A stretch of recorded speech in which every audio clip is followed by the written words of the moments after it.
So if you they wonder how me here while it be my condo. So when you see me rolling on your block, it be my condo.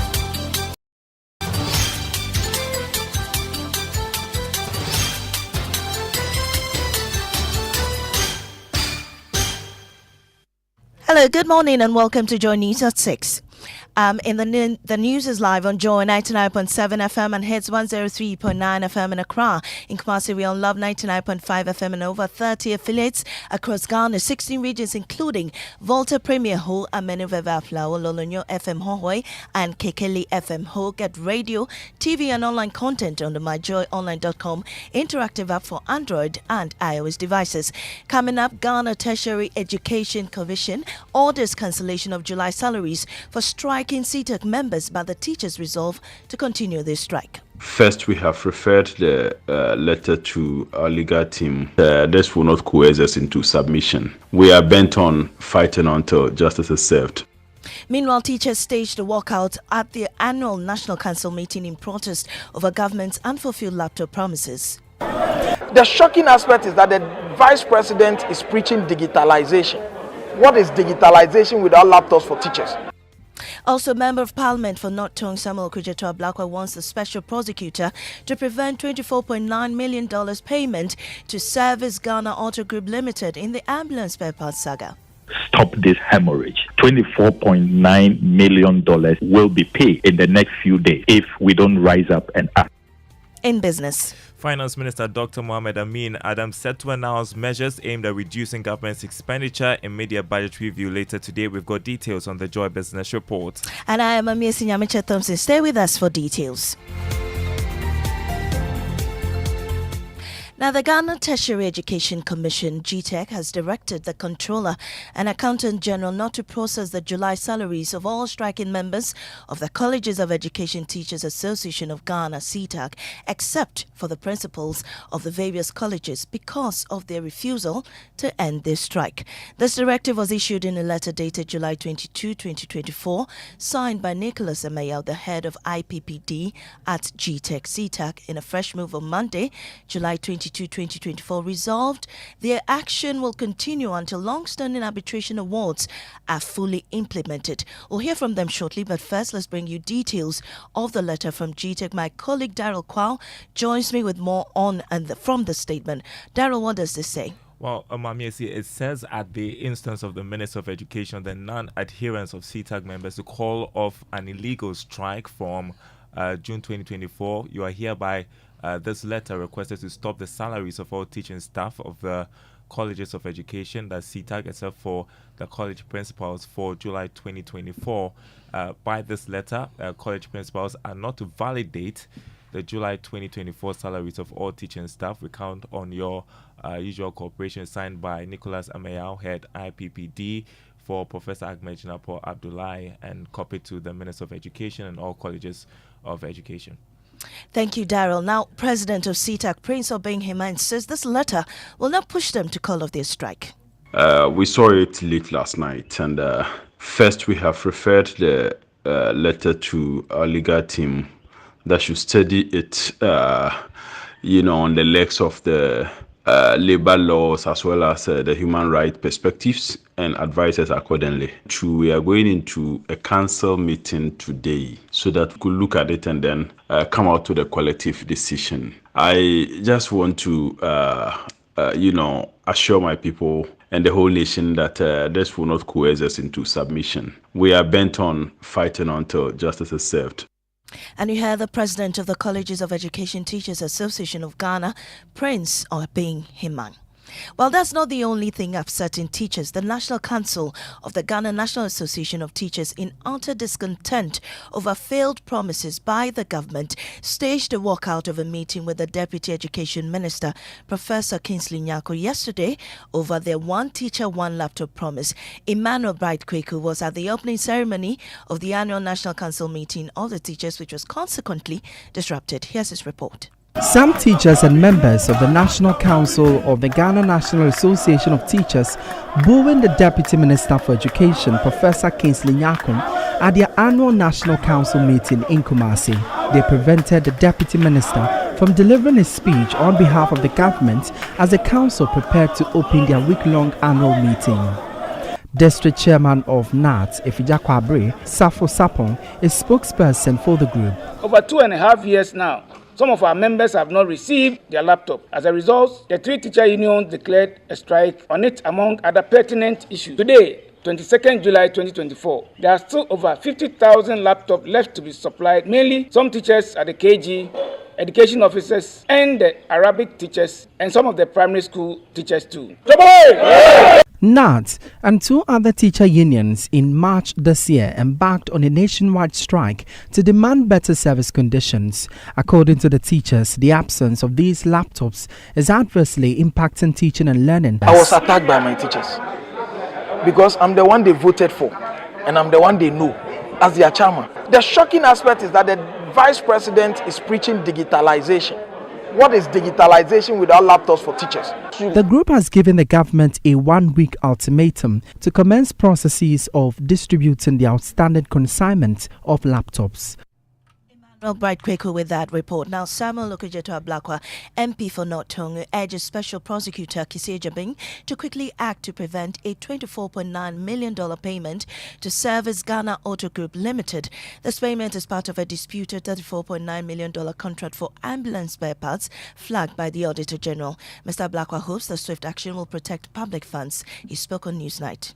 We have an opportunity to stop this hemorrhage. $24.9 million will be paid in the next few days if we don't rise up and act. This is an unconscionable transaction. Already, this company receives very prompt payment for all the shoddy and shady things they do, if you read the Auditor General's report. Well, anti-corruption campaigner and co-chair of the Citizens Movement Against Corruption, Adam Senanu, has also called on the OSP to prosecute anyone who could be found complicit in the investigation. The tale itself is just so unbelievable. One begins to wonder whether any of our systems are working. I mean, a company that's 4 months old does not meet the public procurement process in terms of single sourcing. How this could happen is just unbelievable. So let's see what the OSP will find, because you need to do some preliminary work to understand who was involved, how do we manage to make this payment, and then we can draw substantive conclusions. And if people must be prosecuted, we should make sure they are prosecuted. Away from that, embattled MP for Sefiri also insists he will not back down on his demand for the Speaker of Parliament to refrain from comments he believes are beyond his jurisdiction, despite feeling humiliated after being ushered out of the House yesterday. Speaker Alban Bagbin, while informing Parliament about the President's nomination of 2 judges to the Supreme Court, ordered the Member of Parliament from the House to be removed from the floor of the House over what the Speaker considered unsavory comments from the MP. But the MP, in an interview with Evans Mensah on Top Story, said he will not back down. It's a small humiliation that I'm willing to suffer. So you feel humiliated by this? Yes, absolutely. And the people of Sevier, I'm not insisting even that I'm correct. I'm not. By my opinion, it was wrong. That's why I will stand by it. You're back in the House tomorrow, and if you get an opportunity again, you would raise your objections to the Speaker. Why not? I was brought in by the people of Sevier to express my mind. Fundamentally disagree with the Speaker that we should place a cap on the number of Supreme Court judges. Well, we can debate the cap, but the way the remarks we were making and trying to work as a decision, I wanted an open debate, including. Meanwhile, member of the Constitutional, Legal and Parliamentary Affairs Committee and MP for Saudai, Roxy Nelson Dafiamakpo, says the Speaker didn't err in his comments and his decision. Perception.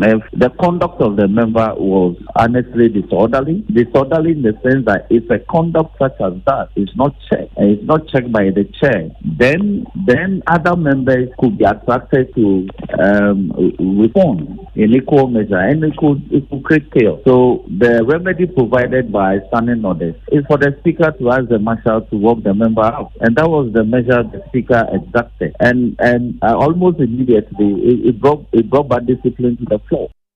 And you had member of the Constitutional, Legal and Parliamentary Affairs Committee in Parliament, Roxy Nelson Dafiamakpo, bringing us to the end of the bulletin on Joy 99.7 FM. I am Mamiesi Nyamiche Thompson.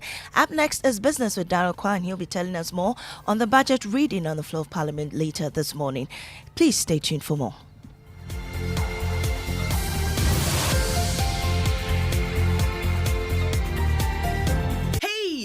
Hey, we see you specking your car, taking that trip, chilling on the beach. Charlie, now we want to see this become your story. Simply use your ABSA card 10 times or more and you'll be entered into a monthly draw where you stand a chance to be among 5 lucky winners to take home 40,000 Ghana cedis. The more you use your card, the more entries you'll receive. Earn an extra entry by using the ABSA app or internet banking 5 times or more. No ABSA card? Don't worry.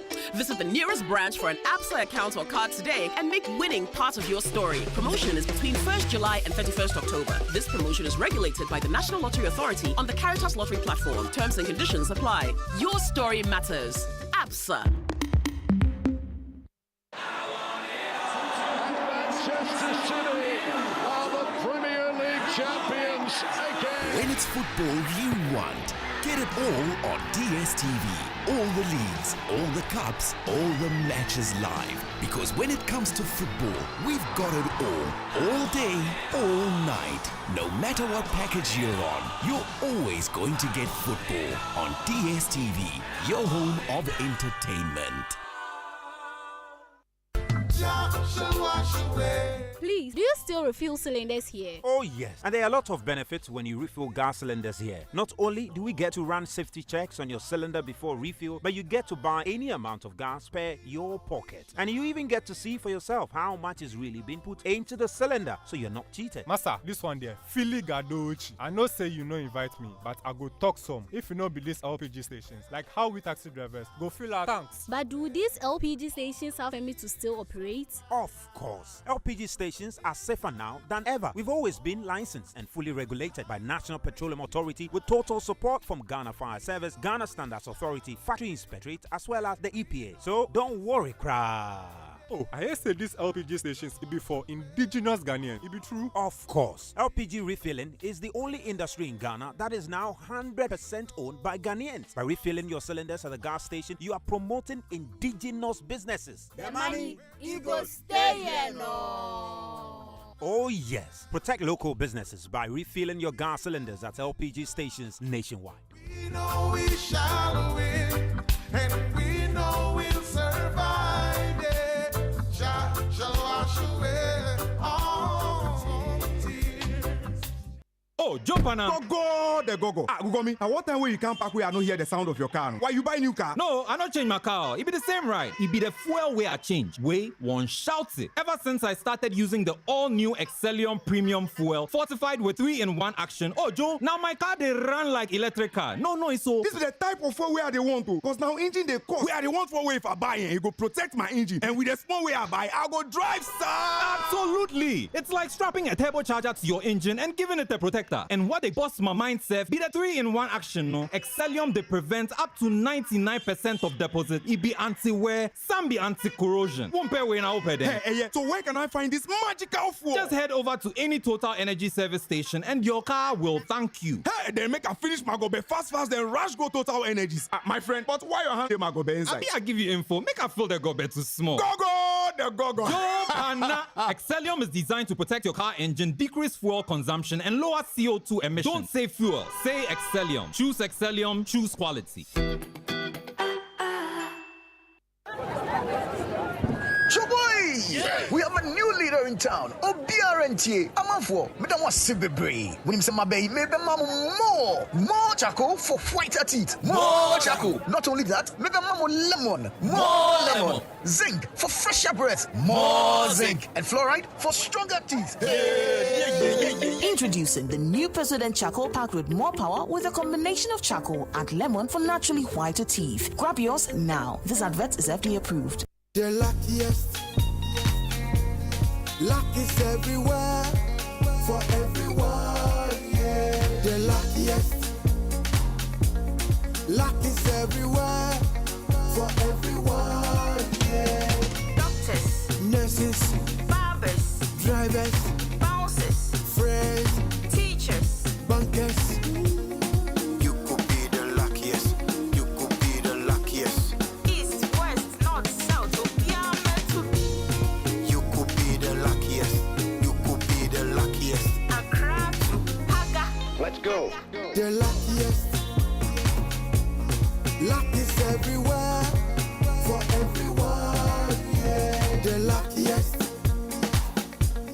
Luck is everywhere for everyone. Yeah. Doctors, Nurses, barbers, drivers, bouncers, friends, teachers. bankers. The luckiest. You could be the luckiest.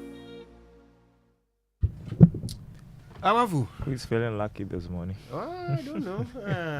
Maybe the finance minister. Maybe just is maybe. about to address Parliament for the first time in the presentation of a media review, and he has already signaled that he doesn't intend to ask for more money. Yes, no supplementary budget. Yes, but so what will there be in there? I mean, do you think that there? So no, wait. If no supplementary budget. And we are already struggling to pay bills. Where do you think money is going to come from? Are we going to borrow more now that they have kind of upgraded us small b on the Fitch and all of that? Well, what we know is that he's going to lay out measures to cut down on spending, and especially during this election year, and as we are on the IMF program as well, it's very important that we cut down on spending. So we are hopefully going to hear measures on how government intends to do that, even though in the past we've not done so well, especially when it's an election year, to cut down on spending. So let's see how what measures they are going to implement in the days coming ahead to cut down on spending. Is it even practical? I mean, in an election year, you know that... Perhaps it's just talk. Let's hope they mean it this time. Okay. All right. Taxes, do you think there'll be any relief there? I don't think so. I don't think so. Because, even the businesses have been calling for some sort of incentives and reliefs. But again, we need to make money. If we are not going to borrow, we have to make some money, and the taxes are very important. So let's see. The telcos Perhaps they may just feel generous. Let's see. Hey, okay. Anyway. Records have been broken before. Who knows? Let's live in hope. The telcos are under fire, though. I mean, data. Yeah. How are they responding to it? Because Charlie, the social media streets are on fire. Well, I haven't heard any responses from them. Yeah, just quiet. People bore. Anyway, we'll talk a bit about that today.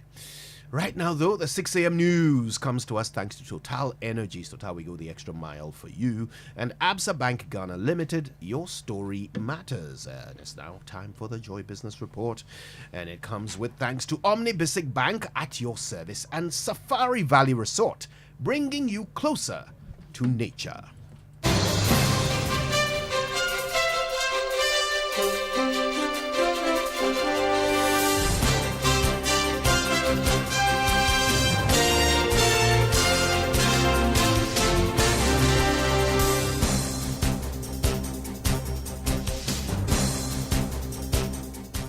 Hi, good morning. Welcome to the Joy Business Report. Coming up this morning, Finance Minister Dr. Mohamed Amin Adam set to scale back on expenditure in mid-year budget review as he rolls out fresh measures to demonstrate government's commitment to fiscal prudence. Also coming up, New World Bank report reveals Ghana's economic prospects remain on track due to ongoing reforms, plus cedi depreciation and inflation set to dominate discussions as the Monetary Policy Committee begins meeting to review the economy. Details coming up.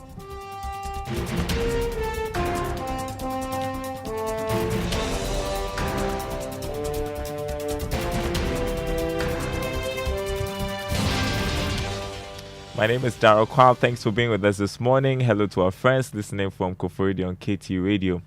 The Finance Minister, Dr. Mohamed Amin Adam, is expected to announce measures aimed at reducing government expenditure in the coming months. Details of the policy measures will be revealed when he presents the mid-year budget review later today. Here's George Affe with more. Joy Business understands the Finance Minister is going this way because government wants to demonstrate its commitment to fiscal prudence, especially in an election year. The Finance Minister, Dr. Mohamed Amin Adam, wants to use this mid-year budget review to help restore confidence in the economy going forward.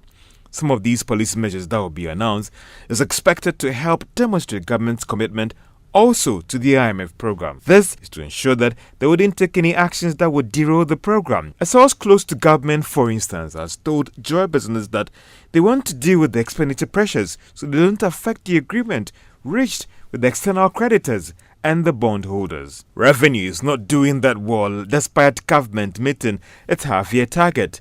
The ministry will therefore be working on existing measures to improve the situation going forward. Government has maintained that there wouldn't be any new taxes in this mid-year budget review. Other areas the minister will touch on will be how to aid growth whilst expanding the economy and focusing on growing small businesses in the country. There will also be something about value addition to agriculture, increasing production and incentives for housing, and a more targeted at the road construction to support agri and tourism sectors. We will also get some update on the IMF program and status of negotiations with the Eurobond holders and the bilateral creditors, as well as give us some update on the outlook for the rest of the year. Well, that's what to expect. Meanwhile, economist Dr. Ishmael Yamson wants some aggressive measures implemented to challenge all other government agencies to restrain from spending. The only thing I want to hear is cut expenses. The reality on the ground is that an election year, even ongoing Agenda 111, they want to do something. Yes, but George, to show the electorate that we've also done something. Yes, but that is what will demonstrate that you are actually serious about yourself and about your country, right? That was economist Dr. Ishmael Yamson. We can now hear from Professor Peter Korte, director of the Institute of Statistical, Social and Economic Research, which wants government to consolidate its tax measures and bring in the informal economy. Government will hit to the core, not to introduce higher taxes, but rather measures to make the existing ones work. And I think we've seen some of such statements from the Vice President make some of this statements. So I believe it has to carry through. It has to start from now. More expectations. Chief Executive of the Chamber of Bulk Oil Distributors, Dr. Patrick Kwekufori, says the Chamber wants government to reduce the cost of doing business. We expect some comfort. We expect relative stability with the currency because that drives everything. And we also expect that there is going to be some form of reduction in the variable charges that the regulator is charging us. And it's something that we are looking forward to. Financial consultant Professor Lord Mensah next. He wants some clarity on the exchange rate projections for this year and how government intends to contain the cedi depreciation. The exchange rate levels we're seeing now is what they use in projecting for the year. And so I want him to come clear and own the budget as well. I mean, he should completely deviate from what, the finance minister, former finance minister was presenting to us. Economist Professor Lord Mensah there. Meanwhile, Executive Chairperson of Land Tours, Travel and Tour Operators, Mona Boyd, wants the mid-year review to address some petty charges in the tourism industry. Right now, it takes you anywhere from 3.5 to 4 hours to get to Elmina. That's too much time, so I would expect better roads, and I would expect for the government to update and bring on new attractions, update the old ones and bring on new attractions. Executive Chairperson of Land Tours, Mona Boyd there. Now, Ghana's economic indicators remain on track for this year and beyond. That's according to the latest World Bank economic update on the country. Here's more. The World Bank report noted that despite recent increases in the pace of exchange rate depreciation and slower than expected inflation reduction, Ghana's economic indicators remain on track even beyond this year. The report highlights the steady progress Ghana has made over the past year in addressing severe macroeconomic imbalances that emerged in 2022. It adds that the economic situation has been improving in line with targets due to the efforts to restore fiscal and debt sustainability. Despite these strides, the World Bank was worried about Ghana's tax situation as it wanted bold policy measures and reforms to be undertaken to fiscal position and budget credibility. Now, containing the cedi's depreciation and new measures to help reduce inflation rate further. These are some of the issues that will dominate the Monetary Policy Committee of the Bank of Ghana's meetings as they review the economy over the past 2 months. They will also take decisions that will impact on the loan you are servicing or intend to. The meeting will end this Friday and the committee will announce a decision on a new policy rate on Monday next week. You're listening to the Joy Business Report. In other news, the Ghana Institute of Procurement and Supply is pushing for qualified and ethical professionals to lead procurement procedures to curtail infractions in both public and private organizations. Speaking at an induction ceremony for new members, President of the Institute, Simon Annan, indicated that prudent procurement measures will remain a critical tool for real job creation. Government is buying and government is there biggest spender. If government is the biggest spender, then of course all the things that we are buying will come from the government coffers. In this case, as an institute, we are calling for the review of the act, ensuring that more emphasis will be given to the SMEs in our procurement law by ceding some of the spend that government undertake to SMEs, especially if you say every government contract below 3 million Ghana cedis are ceded to the SMEs. Then what it means is the SMEs are not going to compete with the international or the global companies. Then for that matter, they will be able to win this contract and promote their business and become sustainable. So that is what we are calling for. You had Simon Annan, who is president of Ghana Institute of Procurement and Supply, GIPS. Secretary General of the African Continental Free Trade Area, Wemkele Mene, is downplaying criticisms that the trade pact has yielded minimum impact on the continent, reacting to concerns on why it is taking too long for Africa to trade under the framework.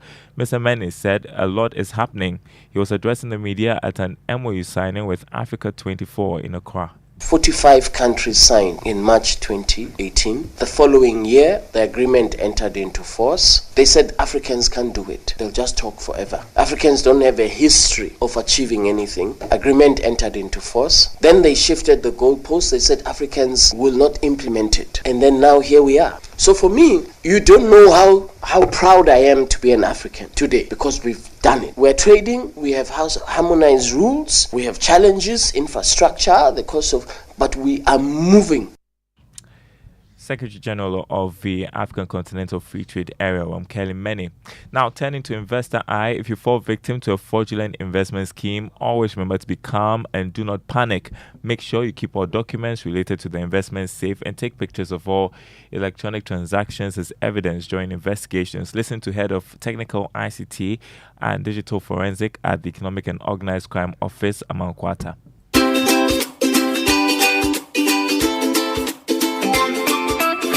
If an individual realizes they have been duped or deceived, there are several immediate remedial measures they can take.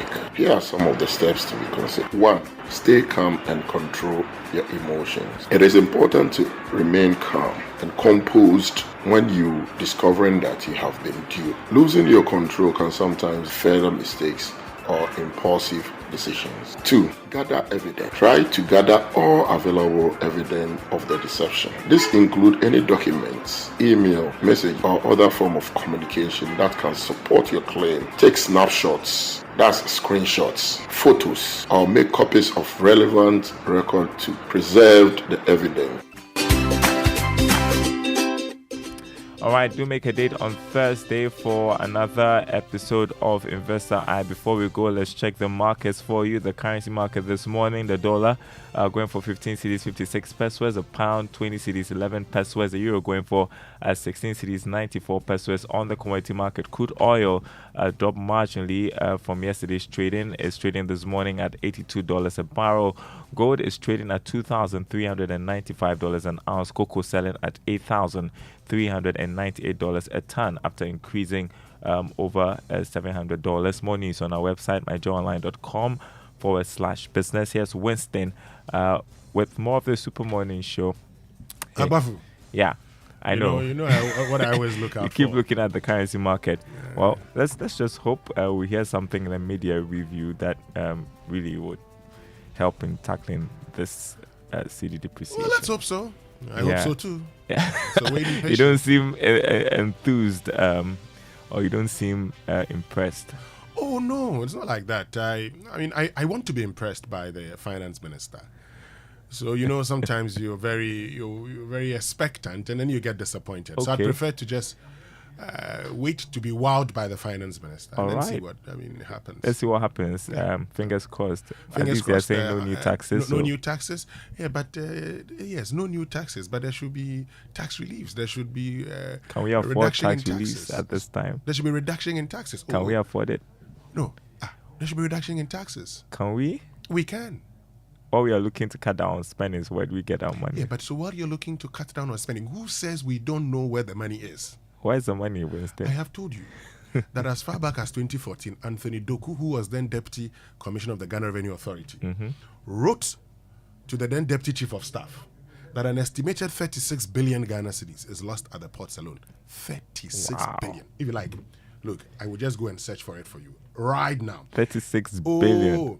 Anybody who doubts that, okay, just go Google it. 36 billion, okay, billion lost at the ports. You would find it. And that's how much it was estimated we were losing through the ports. So you are targeting the wrong places. Listen. Okay, I'm listening. Listen. Let me read this story. This is a Peace FM online story, okay, from 2015. It says, Ghana loses more than 36 billion in revenue as a result of fraudulent activities on the part of some importers, officials of the Ghana Revenue Authority, and the Special Operations Unit at the Presidency have said. So that's the Special Operations Unit at the Presidency has said. In a memo dated April 10, 2015, from Deputy Commissioner of GRA, Anthony Doku, and Chairman of the SOU, Ni Adote Din Berima I, and copied to the Deputy Chief of Staff. What are we talking about here? 36 billion. That's so much money. Yes. That's so much money. Well, wrong target. Well, so that was in 2015. 2015. It could be more now. Definitely more. Anyway, let's get to our inspirational song for today. You Are God Alone by William McDowell, here on the Super Morning Show. Okay.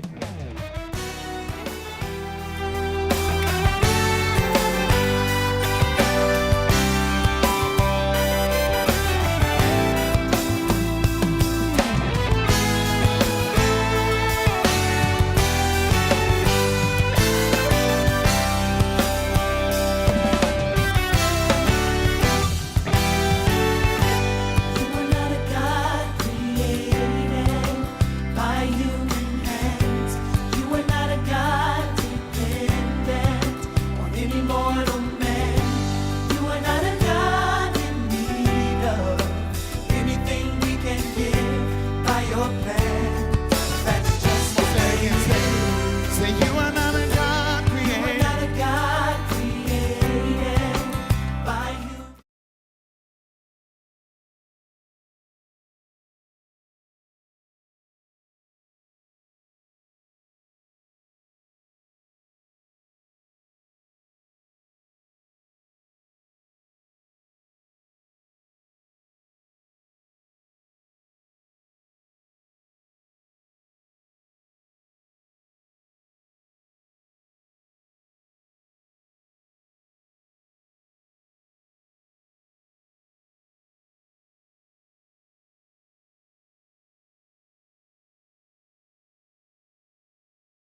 expensive tie.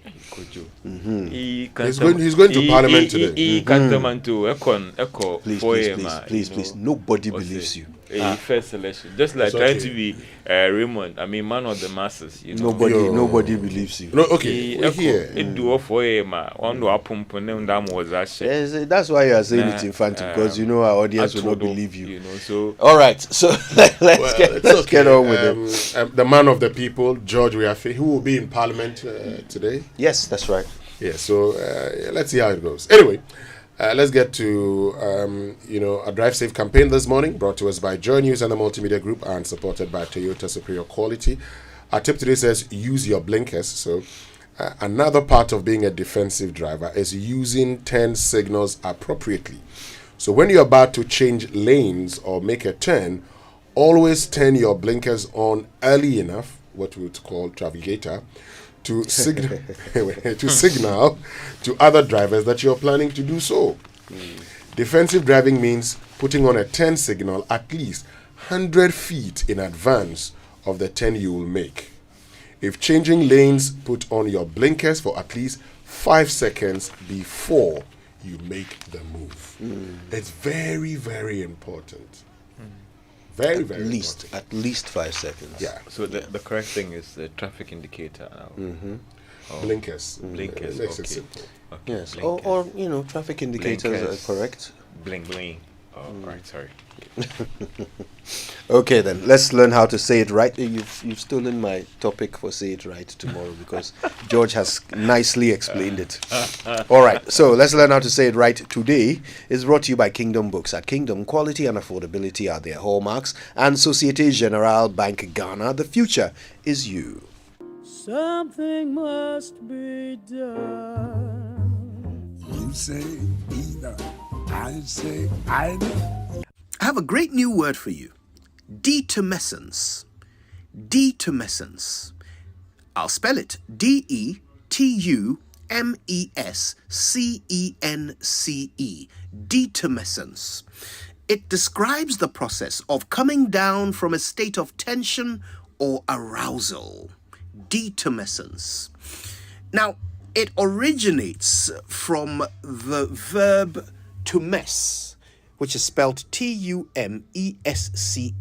Now, that verb means to swell or to grow in size. Now, it actually comes from the original Latin word tumescentum, which described swelling. So, to detumesce means to reduce a swelling. It does often have amorous connotations, but it can be used generally as a term describing the releasing of tension. Let me use it in a sentence. Hopefully, by the second week of December, the whole nation will feel a sense of detumescence as the results of the election become known. You like that? I thought you would. That's how you say it right.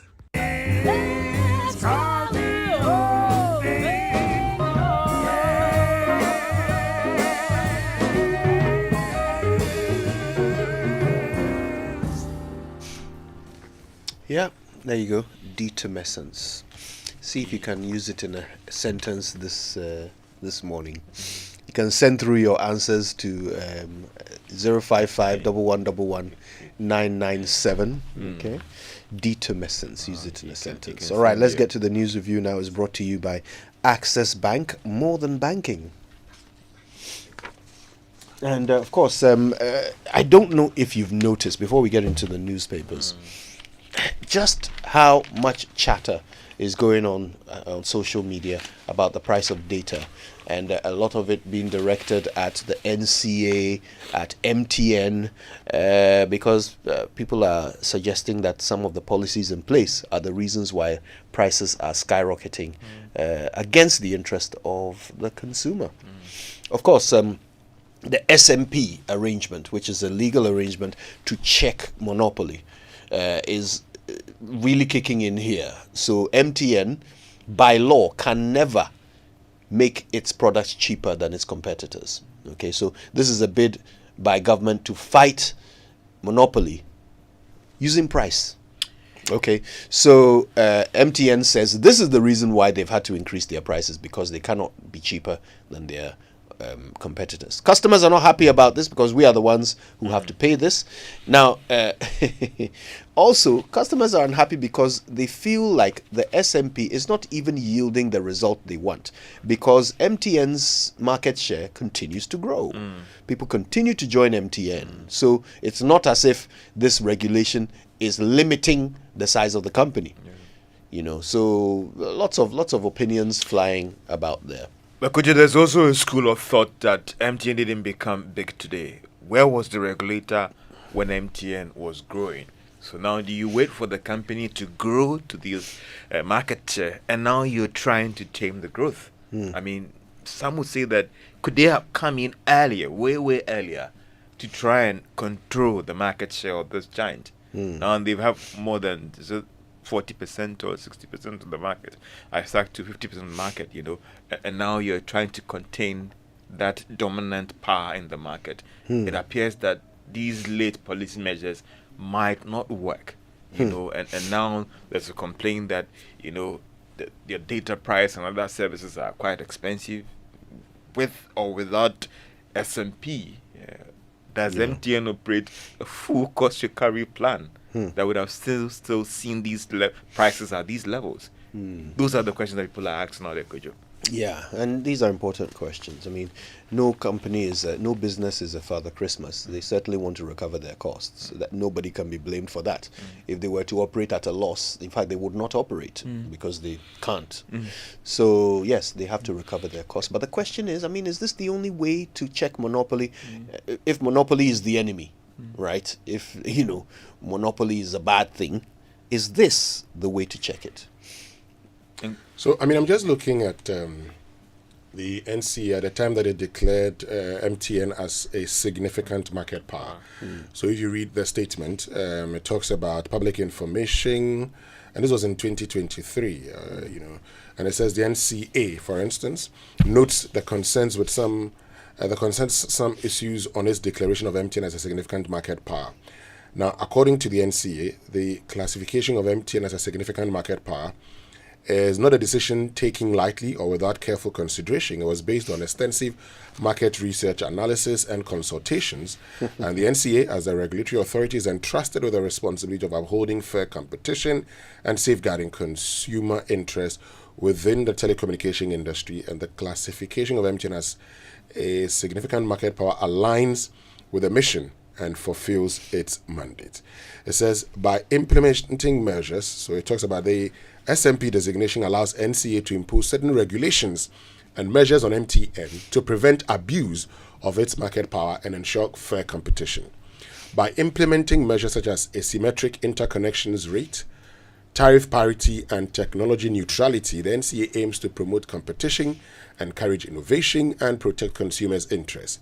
These measures enable other operators to compete effectively, offer sustainable pricing, and invest in improving service quality. It is important to note that the SMP classification does not prevent MTN from expanding or growing its business. The regulations imposed are designed to ensure a healthy and competitive market environment that benefits both consumers and industry players in the long run. Then that's a bit of a Q&A. What is SMP? An operator with 40% or more market share in voice, data, SMS, and value-added services like mobile money is considered a significant market power in the Telecommunications Policy 2005. Which law backs SMP declaration in Ghana? It says two laws back SMP. The first is the National Telecommunications Policy, and the policy states in part under significant market power that the NCA will define regulations to establish what constitutes significant market power, but in general, SMP will be determined to exist for an organization providing telecommunications services that controls at least 40% of a relevant market segment in the absence of an NCA determination of a different standard in specific cases. Now, this is what the Electronic Communications Act, Act 755, and it says it's further affirms by saying that the authority may classify a network operator or service provider as dominant if individually or jointly with others the network operator or service provider enjoys a position of economic strength. So these are the measures that the NCA has taken at the time. With immediate effect, there will be an application of a 30% asymmetrical interconnect rates for 2 years, subject to market response, in favor of the disadvantaged operators in accordance with the law. 2, set floor or ceiling pricing on voice, data, SMS, and mobile money. 3, review and approve all pricing by MTN as required by law. Require MTN not to have differential prices for on-net and off-net transactions. Ensure various operator vendors are not subject to exclusionary pricing or behavior. And ensure that MTN's access to information does not disadvantage any value-added service of non-SMP operators. And require MTN to present implementation plans on national roaming service within the next 30 days of execution. So the NCA has made a certain assumption, right? Yeah. That the way to check monopoly or significant market power is through price. So their assumption is that the only reason why MTN is growing so fast is because of their prices. So they've limited their prices. They cannot be cheaper than their competitors. But MTN continues to grow. So at what point will NCA realize that, okay, this doesn't work? We need some other way of regulating. If indeed the goal here is to limit the growth of MTN in comparison to its competitors. At what point will they realize that the thing is not working? And Coach, even if you follow the statement from MTN with respect to their recent adjustment, again, sometimes you try to shift the goalposts in this country. The underlying reason for the increment has to do with the FX, the taxes issues, and the business environment. So, yes, if those things were quite stable, at least we might not have witnessed these significant adjustments in prices that we've seen. And so for me, I think that we should also watch that space whilst we try to... But they also make a reference to the SMP position in which they find themselves. Yeah. And in the past when we had complained about the price of data, for instance, they made last year when a lot of us complained, they made reference to it. Now, with me, the most important thing is that yes, I mean with the FX is a larger economic problem, but with the SMP, something NCA can just say, okay, we want to deal with this. And so when you find yourself in a situation, when you find yourself in a challenge, you look at what you can immediately solve. Okay, so we know the challenges with FX today. And our challenges with FX today, unless we get all the funds that we want, foreign inflation, all the funds that we want from outside this country, and something we have been doing for the past 10 years that has never worked for us. And so today, in dealing with that FX, is a medium to long-term thing. But the NCA can immediately say, because of the concerns, I want to review this. And that's why you can see people taking on the NCA. Lots of tweets coming through. When you're done, I'll read a few. And if you were to speak to persons within MTN, they will tell you that, my brother, we would love to reduce it. Well, but hey, really? But, I mean, the good thing also for them, even though they would like to reduce it, the good thing for them is that they make, and whether it's public knowledge, they make a lot of, they hit their targets, they make a lot of profits. Yes, they pay taxes, which is also good for the state, and for their investors, they pay dividends. And they're investing. But for those of us who are their clients, we are complaining. They're investing in infrastructure. They're all over the country. Yeah. Someone has to pay for that cost. All right. Well, a few tweets. At tech_chi says, the message is still clear. Reduce data prices and make them affordable to aid businesses and daily activities. We will not stop until something is done. On repeat, we will not stop until something is done. And he's using the hashtags dissolve NCA board and NCA are the enemies. A couple more. This one is from at Calvin_cleanse. And he says, Saong, okay, December 7 will be the solution to all this madness. You will break the 8 for us to see. Still, certainly laying the blame at the doorstep of the NCA on this one. And the government. At 1OJB says, where is Glo? Where is Airtel? Where is Tigo? Where is Vodafone? They all left the Ghanaian market under the NPP administration. Oh dear. Okay. Okay. Well, a few of them coming through. We will share a bunch of them later. But let's get through these headlines if we can. Okay, so let's get in. Okay, let's start with the Daily Guide and the lead story. Angry Babin sacks MP from the House. Two nominated for Supreme Court. Nana pushes for more Africa-Arab trade. And I think there's an article in the Daily Guide, Ghana, my place of possibilities. And so if you want to follow developments in Parliament yesterday, very, very interesting developments in Parliament, you know. One says it's disrespect, one says that your comments are prejudicial or whatever, and then, well, this is my house. you follow my rules. Well, the thing about Speaker Bagbin consistently saying he represents Ghanaians, yes, you are the Speaker of Parliament. Okay, you're supposed to moderate the discussions in Parliament, and sometimes when issues of interpretation come up, you, as Speaker, must actually interpret that. But in doing that, the Speaker has this penchant of taking part in debates. That should not be his role. He's done this a number of times. He likes to take part in debates. Most prominently on the anti-LGBTQ bill, where he actually said that this bill will be passed. And you see, so if you say to him that it does not lie in your mouth to say that, and he gets upset, is he being fair? Nobody has elected him to represent Ghanaian constituents. Which constituency does he represent? So I mean, and who, in fact, where is his vote in the House? Yeah. So when he says this bill will be passed, what is he basing that authority on? I mean, we all watched the video, and I stand to be corrected in terms of the proceedings and the rules of the House. But in terms of the comment that the MP passed, I didn't see whether that can really be described as being rude to the Speaker. When he said that, he doesn't think that from his personal opinion, he doesn't think that, or he thinks that his comments are prejudicial to the issue being discussed. Maybe the Speaker may take offense to it. Doesn't lie in your mouth to say. But that is. But the truth is that the MP is actually just telling the Speaker, you're taking part in the conversation. You don't have to describe that action as you are rude. See, and therefore walk out of the House. The Speaker would have to. I mean, ordinarily, you let somebody who has concerns about this to say, okay, this is Mr. Speaker, and you debate it. But you actually telling the people how to go about this. There have been several actions in the House where deserved an MP should have been walked out, but that MP was not walked out.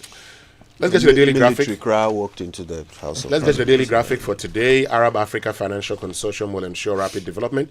President Akufo-Addo boasts 710 million profit in 3 years. I won't disrespect Yagbonwura, my overlord Samuel Abu Jinapor. And taxman hands for evaders. Ministry GRA in massive taxpayer data cleanup. We're told that there were some 7.4 million eligible taxpayers, but about 1.9 million are active. Anyway, prioritize social welfare in petroleum revenue use group tells government. Okay, let's go online. The online review brought to us by Zenith Bank in your best interest and Goyle Good Energy, Yenara Yendia.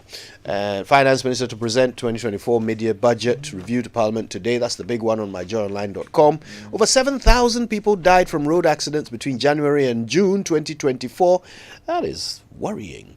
And of course, that was on citynewsroom.com. On CNN this morning, Harris secures enough delegates to win Democratic nomination. She hasn't yet got it, but CNN is reporting she has enough delegates to do so. Kamala Harris versus Donald Trump, eh? Prosecutor versus Prosecuted versus prosecuted. Versus a convict. All right. Felon or whatever. All right, let's get on with it. Time for the BBC News, and it comes to you thanks to Fidelity Bank, believe with us. And Old Mutual, 10 years of greatness in Ghana, here for a lifetime.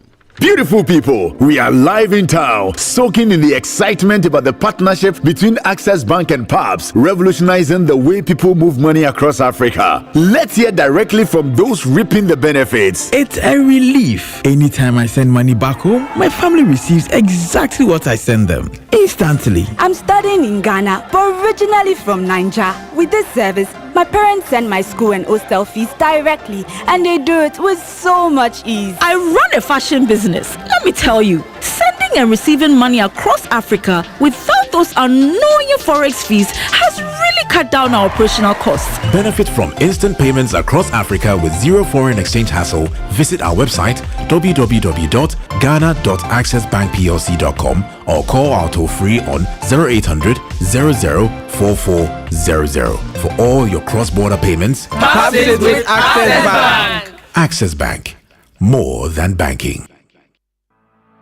For decades, we have helped businesses connect with their trade partners all over the globe.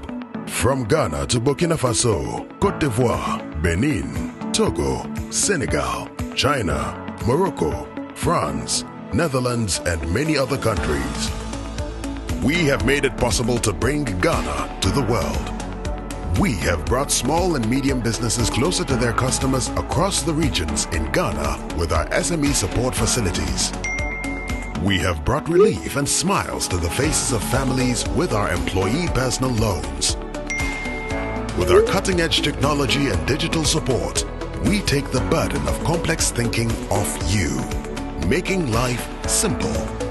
That is who we are, as close as a partner. Bank of Africa. We are indeed the African bank with the global reach.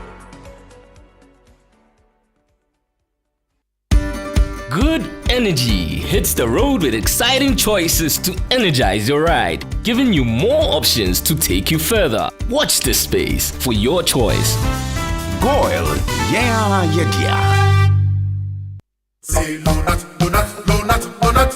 Hey, donut, donut, donut, donut. Donut, donut. Young cotton donut. Donut, donut. Malaria syrup donut. Everybody follow not sa malaria. A 3D till no not now. Oh, malaria chill. Oh, popo. What do you need? I want you. No, not. A dabako. No, not. A damienu. No, not. A damiensa. No, not. Malaria syrup donut. No, not. Scatter malaria. Lonat, it scatter malaria. A quality product from Blaze GVS Pharma. Yenshishemu hu se malaria wa umojam ansana wanum Lonat. Na nam yensearch na malaria no daso wo hwa ko hu dokota. This advert is FDA approved. For Pepsodent, smiles are one of the most important things we have. The problem is, globally, 1 in 2 children suffer from cavities. Pepsodent, with maximum cavity protection, helps to prevent the formation of cavities. Pepsodent, because every smile matters. This advertisement has been vetted and approved by the FDA. And community, guaranteed government jobs for sports champions, and an independent, exciting life. Go for it! India's Wrestling School for Girls, Thursday at 1:30 and 8:30 GMT.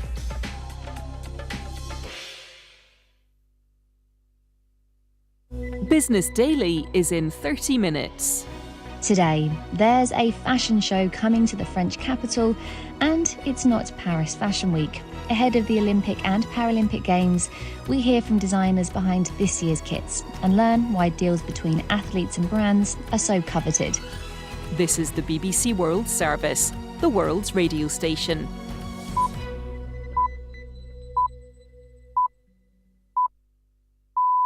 On People Fixing the World from the BBC World Service this week. It's an Olympic special, looking at how sport is transforming the lives of vulnerable people around the world, like the Olympic cyclist from Afghanistan. Sport has changed my life, and also I think changed most of the life of refugees and other people, and give them the opportunity to find themselves.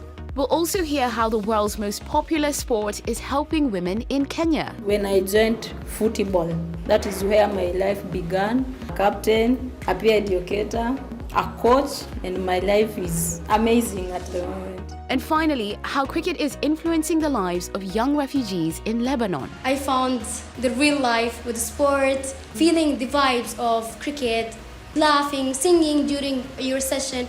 Join me, Myra Anubi, to find out more about the power of sport on People Fixing the World right after the BBC News. Hello, I'm Emily Thomas with the BBC News. The US Vice President Kamala Harris has said she's proud to have secured the broad support needed to become the Democratic Party's nominee for president. She was speaking after surveys found she'd won pledges from enough party delegates just over a day after Joe Biden said he was dropping out of the race. David Willis has more details. I think there's been basically a feeling in the Democratic Party that it welcomes any sense of unity right now, particularly following the very bruising 3 weeks that have seen repeated calls from members of the party for Joe Biden to get out of the presidential race, and those shots of him on the campaign trail, of course, looking increasingly frail.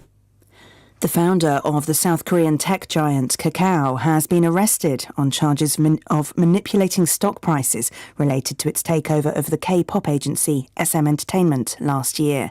Kim Bum-soo has denied the accusations, saying he'd never instructed or condoned any illegal acts. Jean McKenzie reports from Seoul. Kakao's messaging app and payment system are intrinsic to South Korean life. Almost all Koreans have the app installed on their phones. Last year, in an attempt to expand into the world of K-pop, it acquired one of South Korea's biggest entertainment companies, SM Entertainment. In doing so, it's been accused of inflating the company's stock price to stop a competitor from buying the business. This morning, Kakao's billionaire founder was arrested and taken into custody. He'll be held for up to 20 days while the authorities decide whether or not to formally charge him. Taiwan has been forced to cancel parts of its largest annual military drills due to the approach of Typhoon Gemi. The storm is growing in strength and expected to hit Taiwan sometime on Wednesday. The Hangguang drills were designed to practice for a possible attack by China. Rupert Wingfield-Hayes reports. Looming offshore, Typhoon Gaemi is barreling towards Taiwan, packing winds gusting to 140 kilometres an hour. Given that, it is perhaps understandable that Taiwan's Air Force doesn't want to risk its most modern and expensive fighter jets. But before this week's exercises, Taiwan's government had repeatedly told media here the drills would be the most realistic ever. It led one reporter to pointedly ask the Defense Ministry spokesman what would happen if China decided to attack Taiwan during bad weather. China says 14 Palestinian factions have agreed to set up an interim national reconciliation government for Gaza after the war ends. It follows talks in Beijing between each group, including Hamas and Fatah, which is in charge of the occupied West Bank. They've been in dispute since Hamas took control in 2006. World News from the BBC. The re-elected government of the Indian Prime Minister Narendra Modi says it will focus on creating employment and provide support to medium and small-scale industries. The plan will provide employment-linked incentives to companies, including those in manufacturing. Mr Modi's party failed to get an absolute majority in the election last month, but formed the government with the help of allies. The performance was blamed on rising youth unemployment. Archana Shukla has more. Job creation for youth is in focus this budget. Over $24 billion rupees being allocated over the next 5 years. There are schemes to, 1, create jobs, 2, skill the youth, and 3, also focus on formalizing of jobs. So there are schemes being announced that supplement and promote formal job creation. Ukraine's Foreign Minister Dmytro Kuleba is in China for talks aimed at finding a way for Beijing to negotiate an end to its war with Russia. China has tried to position itself as a mediator in the conflict, but the West has criticised Beijing for not condemning Russia's aggression and supporting its war efforts by offering a lifeline to Russia's economy through robust trade relations. China defends this and argues that Western powers are fueling the war by sending weapons to Ukraine. The chairman and president of a Japanese health supplement maker have announced their resignation after the firm said it was investigating 80 deaths potentially linked to its tablets. Kobayashi Pharmaceuticals produced pills containing red yeast rice, a type of mould meant to lower cholesterol. It recalled 3 brands of supplements in March. The American toy giant Mattel has announced the first blind Barbie. It will come with a cane and sunglasses and will have accessible features so children with sight loss can play with it. The blind doll joins another with a wheelchair and a Down syndrome Barbie released last year. BBC News.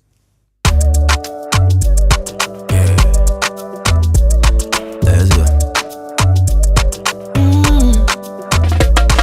My body, when you wake up in the morning and you know the money calling. Oh, you go work, but you know it's out in your side.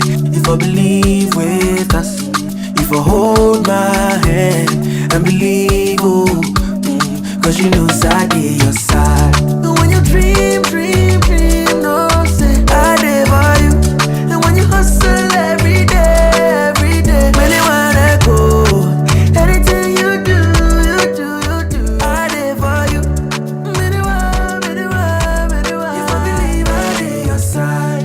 Fidelity. If I believe with us, fidelity. If I know I lay your side, fidelity.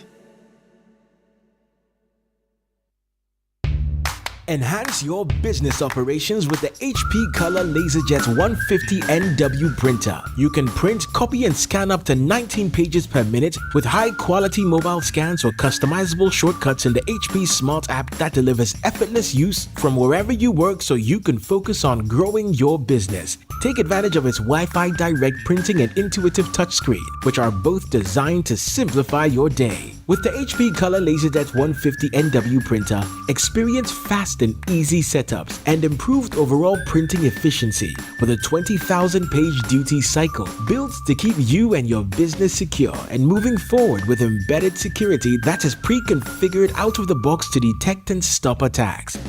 The HP Color LaserJet 150 NW printer is available at all Kompu Ghana stores. Visit kompugana.com or call 0302 752 020 for more information. Do you want a healthy smile? Are you waking up with jaw pain and headaches? This is commonly caused by grinding your teeth at night. Hi, I'm Tanya from Bethel Dental Clinic, Ghana. This condition is known as bruxism or grinding. Oftentimes, people are unaware that they are doing so, but the side effects are visible and often heard by one's sleep partner. So if you're experiencing jaw pain, headache, sensitivity, and even fractured teeth, you may be a clincher or grinder. It can also wear down your teeth and affect your overall health. After a dental visit, a custom-made ninth guard will be made for you. This occlusal guard is worn to protect your teeth while you sleep to prevent further damage and discomfort. So, contact your dental office to learn more about protecting your teeth from clenching and grinding. Healthy smile. It's the most action-packed breakfast show in town. The hottest music, the best giveaways, the great interviews, and all the laughter and fun you can imagine. Don't miss the Super Morning Show on Joy 99.7 FM. It's the best breakfast show in town. If I tell you, say I love you, oh. My money, my body, now your own, oh baby. 30 billion for the account, yo.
parties are desperate to win. Okay, we'll talk about that. We'll talk about what it actually means, this, increase in prices, of some of these data products. And you see, Kojo, it's very important because, one, for the kind of work we do, let's even start from ourselves, the kind of work we do. Yeah. Now, initially, we could buy, say, over 200 gigabyte of data. Okay? Mm-hmm. For how much? I think at the time it was around $399. Yeah, $399. I remember that bundle. Then it was reduced to 350 with the data, with the gigabytes also reduced further. Okay, to about 90. What it meant was that, one, in order to get the about 200 that you initially had, you had to spend in excess of 700 Ghana cedis. But that was not all. The data also got finished earlier than it would have finished previously. So it means that you're probably spending 1,000 cedis more for something you initially spent 399 Ghana cedis. And in today's world, everything is digital. Why? Is it not the case that all of us get onto social media handles and we're reading? When we get even onto the websites, we're reading. In order to know what's happening around you, you resort to these digital channels. Yep. And you resort to them by using data. Precisely. So once it becomes expensive, you're having to spend more for it. And look, it affects business. Yeah. Okay, even us. A huge chunk of our audience is digital. They consume our products digitally. If they don't have data, that is customer share that we are losing. Right? That's this. Our stadium is being depleted, right? And of course, this is how we pay the bills. So if nobody can access data, or data is less affordable, and therefore people are not consuming products online, the economy suffers. So honestly, it is the kind of thing that the NCA really needs to sit up and look at immediate solutions to.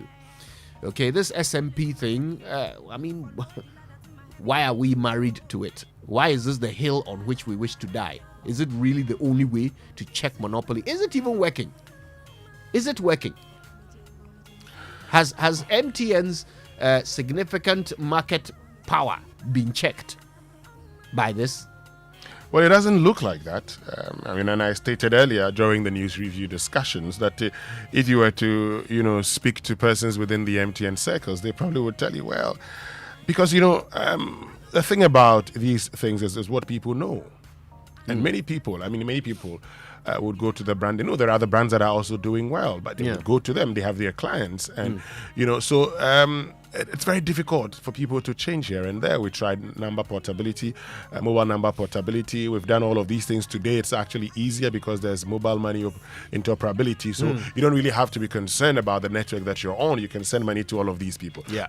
So look, the reality is that in a country, and this is where the NCA should get what, my nephews and nieces are saying. Hey, ancestor. People on Twitter are your nephews and nieces. My nephews and nieces. Hey.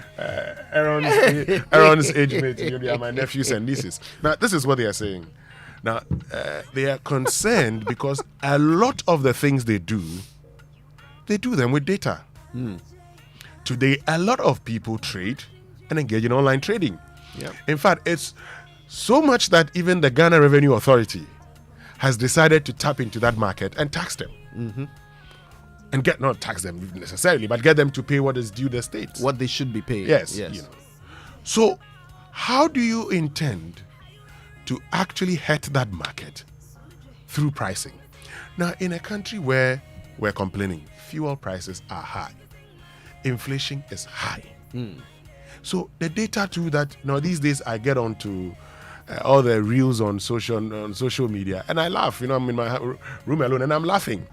I am happy because the challenges within the country is such that sometimes you need these things to make you happy. Now, the very thing that you need to make you happy, in no time, the 90 gigabytes that I got is finished. I always say that if there's ever going to be some sort of Kenya level movement in this country, it will be because of a small thing that affects everyone. That's how it is, isn't it? when that finance bill was being proposed in Parliament, nobody was going to get out alive. Everything was being taxed, from bread to, in fact, online transactions. They were all targeted by that finance bill. So naturally, everybody's activity was somehow affected by it. And by the way, their inflation was nowhere near ours. Their currency depreciation was nowhere near ours. But it drove people onto the streets because it was the small things. We need to be careful about such things. We need to pay attention to what people are saying and make sure that we don't let things escalate to the point where people feel the need to hit the streets. Anyway, that's just one of the many things we're talking about this morning. We're also very interested in the fact that for some reason, people are less excited about our democracy than they used to be. Hey, what's behind that one too? Stay tuned. We'll talk about it. Wake up to joy, joy, joy. Sunshine and joy in the morning time. Yeah. Wake up to the super morning show. Yeah. Wake up to joy, joy, joy in the morning. Yeah. If you're turning on your radio, go for some joy in the morning. On the super morning show. Welcome to the Joy Super Morning Show. And the UPSA Law School Point of Law series for today says, where a child of 11 years administers poison to another person and that person dies, that child commits no offense. Because children under 12 years cannot commit an offense in Ghana. And that's section 13(1)26 of the Criminal Offences Act 1960, Act 29. And in the case of Republic versus Michael, 1849 CAR and P356. In effect, where a child of 11 years administers poison to another person and that person dies, that child commits no offense because children under 12 years cannot commit an offense in Ghana. But why is this limited only to poison? No, it's just a way of explaining. That's just an example. An example, right, because it says that children under 12 years cannot commit cannot commit an offense. Commit no offense. Okay, you cannot commit an offense in Ghana. Right. You cannot when you are less than 12 years. And this is a matter of capacity, is it not? Yeah. Okay. Understood. You learn something new every day. All right, stay with us. Lots to come. Now, Toyota Ghana has expanded its vehicle lineup. There are 3 new models. I told you about them yesterday. I'll tell you again. The Toyota Vitz is the first one. Stylish, high fuel efficiency, A-segment passenger car with a compact design suitable for urban travel. And it's safe. It has a wireless door lock and an ultra-modern anti-theft system, as well as an ISOFIX child-resistant system. Then there's the Toyota Urban Cruiser. Now, this is a C-segment crossover SUV. It got a robust design, advanced technology like a 3-spoke urethane steering wheel, I like that, and a 4.2-inch TFT, as well as a touchscreen audio display and a USB, Apple CarPlay and Android audio connectivity also available. And then there's the new and luxurious Toyota Land Cruiser 250 Prado, the one Winston gets excited about. Oh, yes, that one. Cutting edge features. I need that one. Who doesn't? Cutting edge features like jam protected power windows, an audio, telephone, and voice recognition steering switch, a UV cut sun and moon roof, and an ultra modern immobilizer. Unmatched off-road capabilities and a strong presence inviting you to embrace adventure and luxury like never before. Now, these 3 new additions to the Toyota range aim to provide the best value for your peace of mind and motoring and uphold Toyota Ghana's commitment to offering the best vehicle purchase and ownership experience. So whether you're navigating the city, embarking on an adventure, or asserting luxury, Toyota Ghana has a vehicle to meet your needs. Go to their branches in Accra, Tema, Kumasi, Takoradi, Takwa, and Tamale, or call 0302-910-204 for the unique Toyota experience. Toyota, superior quality. And are you ready to turn your dreams into reality? Don't just dream it, own it with a loan from Fidelity Bank. Dreaming of a new home? Own it with A Fidelity Home Loan. Dreaming of a brand new car? Own it with a Fidelity Auto Loan. Dreaming of getting the latest phone, TV, fridge, furniture, laptop, or gaming console? Own it with a Fidelity Consumer Asset Finance. Dreaming of expanding your business? Make it a reality with our business loan. Fidelity Bank is offering flexible loans to businesses, salaried workers, and self-employed at competitive rates. Dial 0800 00 3355 or visit any of our branches nationwide today to turn your dream into a reality with a Fidelity Bank loan. Terms and conditions apply. Fidelity Bank, believe with us. All right, now every time we eat, food and sugars get trapped between our teeth, leading to tooth decay, gum disease, and in some cases, foul breath. Brushing your teeth every morning and night with Pepsodent Cavity Fighter gives your teeth the protection they need, leaving you with 10 times stronger teeth. Pepsodent Cavity Fighter is fortified with profluoride and microcalcium ingredients, sealing tiny and invisible holes in your teeth. Now, this prevents cavities, it keeps your teeth strong and your mouth healthy. Pepsodent Cavity Fighter, maximum cavity protection, and it's giving you 10 times stronger teeth. After 25 years of telling us to brush day and night, Pepsodent is now recommended by the Ghana Dental Association. You can get Pepsodent at any shop near you or call the customer care center. The number is toll-free 0800 2030. Always remember to brush your teeth in the morning and before you sleep at night. Pepsodent. Every smile matters. Now, do you have a game-changing, innovative business idea or project that can impact society? Then this is your moment. Total Energies presents the 4th edition of the Startup of the Year Challenge. This year, we're looking for 3 winners: the best entrepreneur, also known as the InnovUp winner, the best project or innovative business idea, exemplifying recycling and minimizing waste, the Cycle Up winner, and the best project promoting or relating to sustainable and affordable energies, the Power Up winner. And that's not all. For additional projects in the Power Up category will be selected by an international jury. So don't wait any longer. Apply now at startupper.totalenergies.com for your chance to win financial support, professional mentorship, and a spotlight for your project. Terms and conditions apply. All right, well, here's the question. Which app allows you to transfer money at only a tiny fee using a Visa card? Well, that's Express Pay. Yes, now at Express Pay, they keep falling just for you. Yes, their prices have fallen. Send 100 Ghana cedis, pay 1 Ghana cedi. 200 Ghana cedis, you pay 2 Ghana cedis.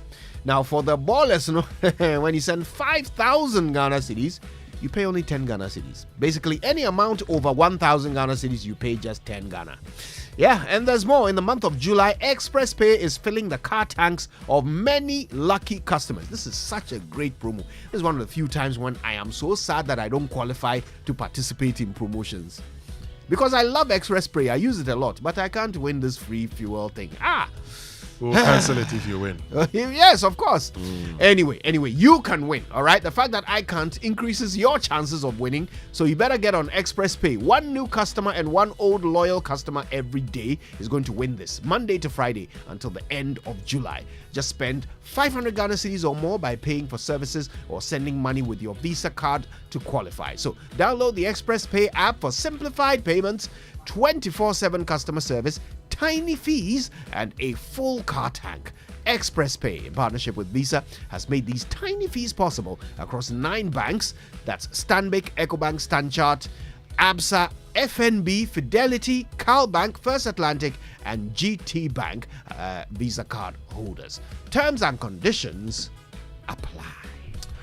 Hello world! Now let's help you check your dream locations off your bucket list. Make your travel dreams a reality with Access Bank. So our aviation and hospitality desk is designed with you in mind. Let's help you book and pay for your ticket and secure travel insurance. Whether it's a tropical escape or a visit to family, Access Bank has you covered. Avoid the hassle. Book your next flight with Emirates, South African Airways, Air Peace, or Africa World Airline. Through Access Bank, our 55-branch network gives you convenience, easy payments, and security. Also, pay for your Qatar Airways flights with your Access Bank Visa card and enjoy up to 12% off. Visit africa.visa.com to register. Visit our website, ghana.accessbankplc.com, or call our toll-free number 0800 00 4400 for more information and assistance. Access Bank, more than banking. Charlie, in these tough times, you need this, okay? High electricity tariffs mean that you need to find ways of, running your appliances without running yourself into bankruptcy. And Build-Free Solar Hybrid Air Conditioners is the air conditioner that you need to save on the cost of electricity. Build-Free Solar Hybrid Air Conditioners will cool your buildings comfortably with very low energy consumption. Best part is that air conditioners are built with the latest German technology, giving you 80% more savings on electricity bills for using your traditional air conditioners. Build-Free Solar Hybrid Air Conditioners come with 6-year warranty. Wow. And free after-sales service for a year. So call them on 053 11 00 915. That's 053 11 00 915. Build Freeze, cooling for the people at lower electricity billing. So which bank in Ghana is always at your service? Omni Basic. Which bank in Ghana is ready to assist you with their 24-hour state-of-the-art contact center? Omni Basic. Which bank is Ghana's fastest growing corporate bank and bank of the year 2023? Mele Omni Basic. At Omni Basic, we're always at your service. So call us on 0307 086 000 or 0302 758 555 or on toll free 0800 100 790 or visit any of our branches nationwide to open an Omni Basic bank account today and enjoy exceptional customer service. Omni Basic Bank, at your service. Literally, the nicest place you have ever had a meeting is Safari Valley Beach Resort. So if you're wondering where to hold your strategy planning meetings, your board sessions, or staff retreats, there's only one place for it. It's the Safari Valley Resort. Think of the green, serene environment, accessibility, meeting room capacity, flow and layout of space, room flexibility, quality of equipment, staff, and first-class catering services. It's got to be Safari Valley Resort. It's your first choice. Call them on 059 6914 394. Safari Valley, bringing you closer to nature. So where are you headed? Are you going shopping at the mall, or are you buying fuel for your car, or are you enjoying your favorite meal at a restaurant, or getting home essentials at your favorite shop, or you're shopping online? Yeah, online. You see what we're talking about? For the things you need. Wherever you go, whatever you're doing, do it with the SG Visa card. The SG Visa card is your best option to make payments for goods and services online or anywhere with a point of sale machine. Enjoy a world of amazing opportunities available with the SG Visa card. Go about your business anywhere in Ghana with the comfort and security of your money available to you always. Make your life easy and use your SG Ghana Visa card today. To find out more, call 0302 214 314. SG Ghana, the future is you. All right, speaking of the future, here's something you should do in your future. Go to kingdomstoreonline.com for the best quality office essentials, equipment, furniture, and stationery from Kingdom Books. Great prices. You can pay via Momo across all networks, and delivery that is fast and free if you live in Accra or Tema. Terms and conditions do apply. At Kingdom, quality and affordability are their hallmarks. All right, stay with us. Lots more coming up on the Super Morning Show. Data prices and why democracy pleases us a lot less than it used to. Also, we're very interested in the fact that the mid-year budget review is coming up today. We'll talk about that. We'll hear what you expect from it. And of course, all of it, the best coverage on it will be right here on Joy. Stay tuned for that and more. Coming up, birthdays, sports, and of course, lots more on the Super Morning Show.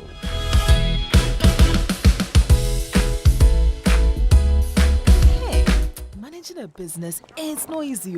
I mean, all the beyond boss, CEO, entrepreneur, it takes hard work and a whole lot of please come and buy. Me, I'm getting tired though. I mean, I care about my business, but this stress and sleepless nights. Hey! Dentina, unko MTN SME month no be. Yes, yeah, fine pound. See, Bra Enoch, who sells electronics on our junction, he participated last year and he got a lot of expert advice and some tech things be that has made running his business very easy. Because it's like he's not part of us. It's time to take your business to the next level with modern tools and solutions designed with you in mind. Join MTN Business this July in Accra and Kumasi as we partner with SMEs for growth. Visit mtn.com.gh/business or call or WhatsApp 0244 308 111 for inquiries. MTN. Imagine a world where your home or business is powered by the sun's boundless energy. Picture your rooftop transformed into a solar sanctuary, radiating with eco-friendly vibes and city-saving brilliance. Well, dream no more. With Standard Chartered's renewable energy loans, you can turn this dream into a dazzling reality. And guess what? Our renewable energy loans come at very low rates. That's right, we are not just offering loans, we are offering the keys to your solar-powered kingdom. Say goodbye to high electricity bills and step into a new world where every watt generated is a step towards a brighter, more sustainable future. So if you're ready to take control of your energy destiny and switch to solar today, give us a shout on any of the following phone lines: 050-153-5789, 050-153-5790, 0244-674154. Let's chart a course for a brighter tomorrow and make your solar dreams shine brighter than ever before. Standard Chartered, here for good. And where do you think you're going? To train in the garden. With my broom? Mom, it's a javelin. Oh, really? And that plate? That's not a plate, it's a discus, Mom. We are training to become winners. Well, you know you need lots of energy to become winners. So you both better start your day with Twisco before you go anywhere. Besides its great chocolatey taste, Twisco is enriched with Enefort, a blend of energy-boosting vitamins and minerals for little winners. Thanks, Mom. Got to keep my little winners in shape. Twisco, power your dreams. This advert is FDA approved.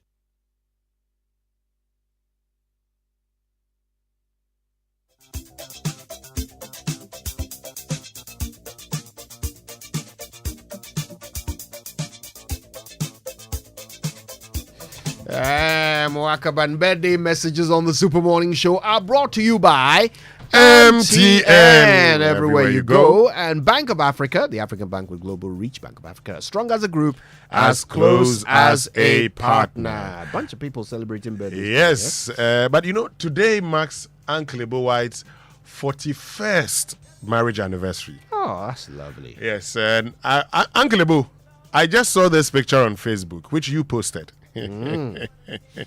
Oh, uncle. Oh, but you know, uncles, you know, steez in those days was fantastic. Yeah. You can see Uncle Ebo in what looks like Afro. Hey, wait. No, I have to see this. I'll go and check it out. Oh, you are doubting it? I can show it to you. All right. I'll show it to you. I definitely want to see it. Let me just show it to you. Look, this is Uncle Ebo. This is Uncle Ebo. See, this is Uncle Ebo. Hey, at his wedding? Yes. This is Uncle Ebo. Whoa. This is Uncle Ebo. Let me show it to you properly. Hey, random. Oh, come. I saw hair. Well, I can't come, obviously. But we'll check that out later on the show. Right now, though, happy 9th birthday to Naomi Asida Kwachi. The message is age in grace and wisdom. It's from your father, your mother, and from your sisters. And, of course, today happens to be the birthday of Joyce Edu Esquire.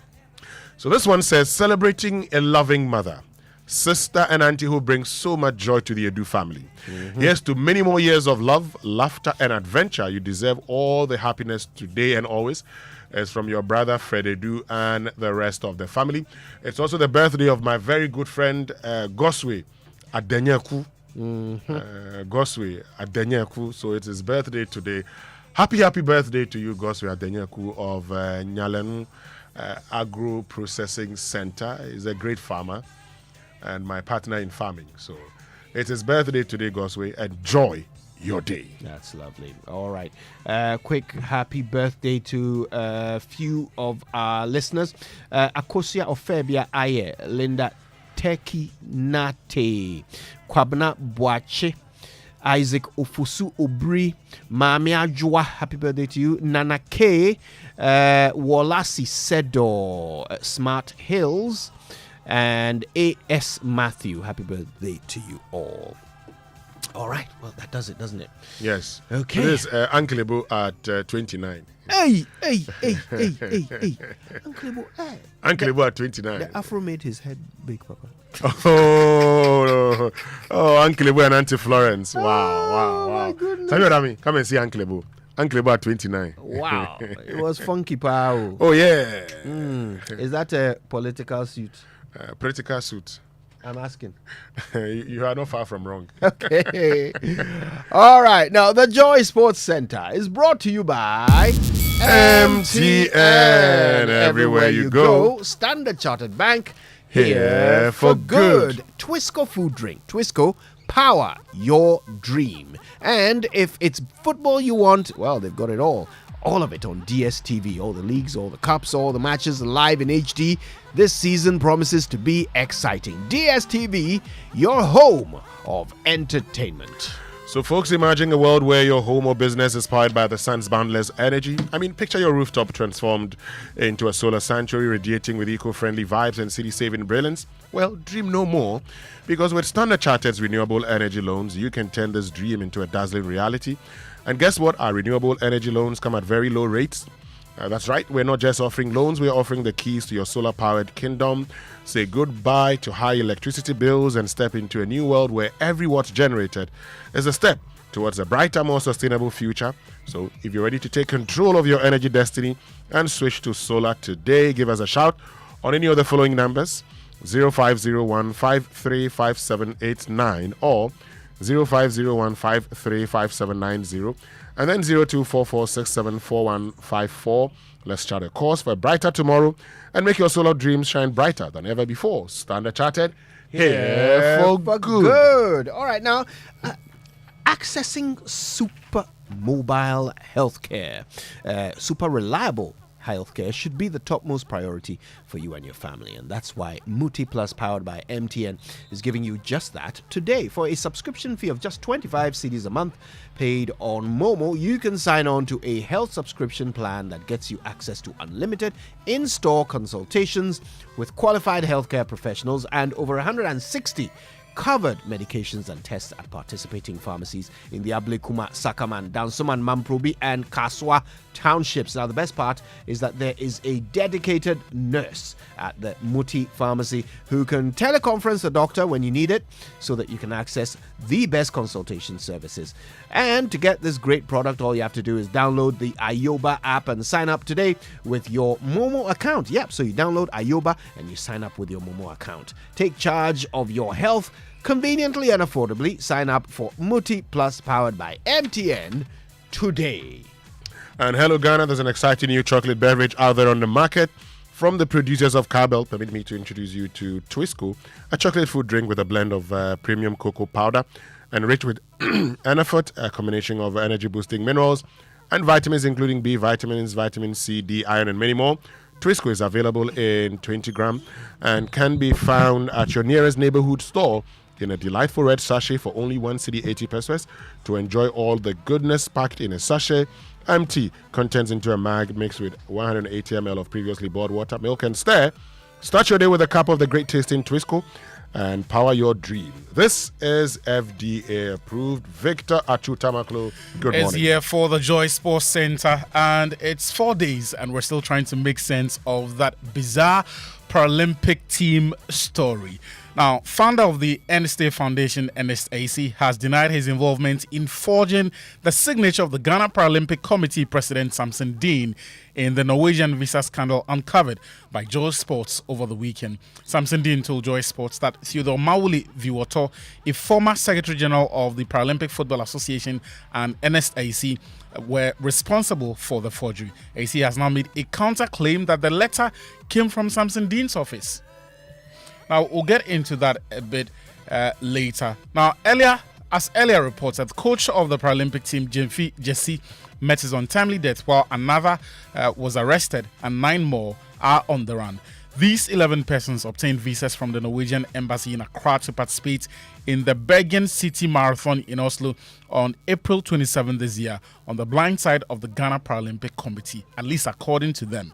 The actual Paralympic athletes are now calling on authorities to punish those behind the scandal because it could damage their chances of obtaining visas to participate in future tournaments. For up-and-coming para-athletes like myself, it becomes a bit worrying because, you feel you want to grow your career and then see yourself out there. And then you hear some of these things and obviously it's going to affect you and then your future dealing. So if they are brought to book, I believe it will send the right this thing across. Yeah, we are very disappointed with what they did. Very, very disappointed. Both my family, friends, and everybody was disappointed that the actual team is preparing for the game and they've not yet been called together. But somebody at one place together so that the Paralympic team are going to Norway because we don't have any competition in Norway. They need to be punished for doing that. The people who forged the president's signature and applied for a visa for people that are not part of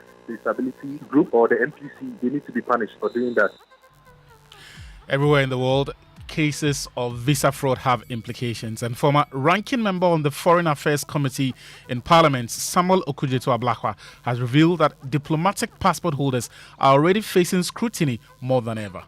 We now have a situation where even diplomatic passport holders are no longer extended certain courtesies across various embassies. And so there are members of parliament now who are reaching out to me that, look, we have put in an application with our diplomatic passport. It's taking us years. Previously, you were extended courtesies, you are allowed to jump the queue so that, whatever you are going to do, you can, get done with it quickly and return to your parliamentary duties. All of those privileges are gone. Then this comes to add to the mix. So you can imagine if even diplomatic passport holders, members of parliament, are now facing these bottlenecks, you can imagine what ordinary passport holders will face. Well, we're still counting down to the start of the Paris 2024 Olympic Games with 3 days to the opening ceremony. Well, today we focus on interest in viewership for the multi-sports event. Geopol, in collaboration with Media Reach OMD, conducted a survey to gauge public opinions on the upcoming event.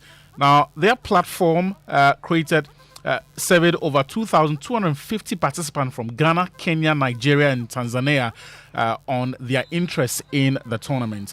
Daniel Cranton has more on how interested various African countries are on the upcoming games. 74% of participants watched the rescheduled 2020 Tokyo Olympics affected by the pandemic, and an overwhelming 93% plan on tuning into the 2024 Paris Olympics. Particularly in Nigeria, a significant 97% of respondents expressed their intention to watch the upcoming event. Across countries, most rate their interest in the games as very interested at 37% or extremely interested at 24%. Only 3% say they are not interested at all. Ghana has a 92% interest in the games according to the study. Meanwhile, President of Ghana Athletics, Bafuseni, is optimistic Ghana's men's 4x100 meter relay team can reach the final of the games and should be rewarded if they manage to pull that off. Maybe we also need to have a conversation to award them for qualifying or even for reaching the finals, because it's not an easy task to get to the Olympic finals. And what is the reward for the athletes for getting to the final and getting to the podium performance? I know when they get to the podium, they will certainly be given something from the stage. But what about if they get to the final? That's the world stage. Somebody gets to the finals, at least we need to appreciate them. I think we can have the conversation going into the Olympics. Well, let's get back to Ernest Ace's denial that he forged the signature of Samson Dean, who's the president of the Ghana Paralympic Committee. He says the letters came from Samson Dean's office. One of guy I friend Akanga was Atongo Cat, so between a letter, Atongo said he could get a letter from NPC, which I did not see until they were about to travel. Dean called me and Theo on a conference call where we explained what happened and that Atongo had traveled with the team.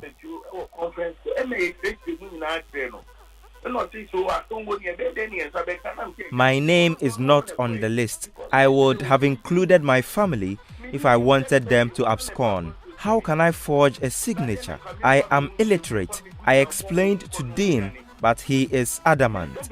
The letter was from his office. Are people not working there? So why is he saying I forged his signature? Ghanaians, I haven't done it. Samson Dean, I did not do it.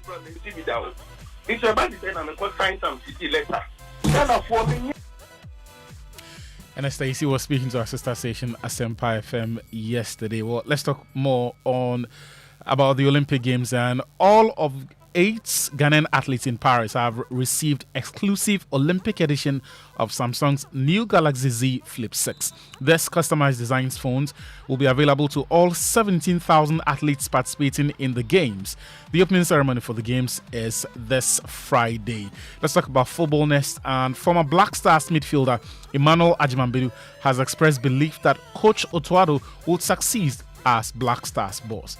Bedu says there were enough signs in the comeback wins over Mali and the Central African Republic in the June 2026 World Cup qualifiers to suggest that Ado is on the right path. I think his second coming, he said he's coming to build a team for Ghana. When he leaves, then he have a legacy. He's bringing a new good guys. We have watched the 2 games. I don't even recall, or you can't even remember the last time. Even Black Stars win 2 straight games, even against, and especially an away game. So we can build on that. There's a lot of lapses in the team. That's why we can't run away from that. He's well experienced. This is the second coming. He knows where he needs to beef. We will support him. I mean, I'm a fan of him. Let me tell you on the facts. And I think he will build a good team for us. He should be very tough like how he is as usual. Take decisions that he thinks will help him and help the team. That's the most important thing.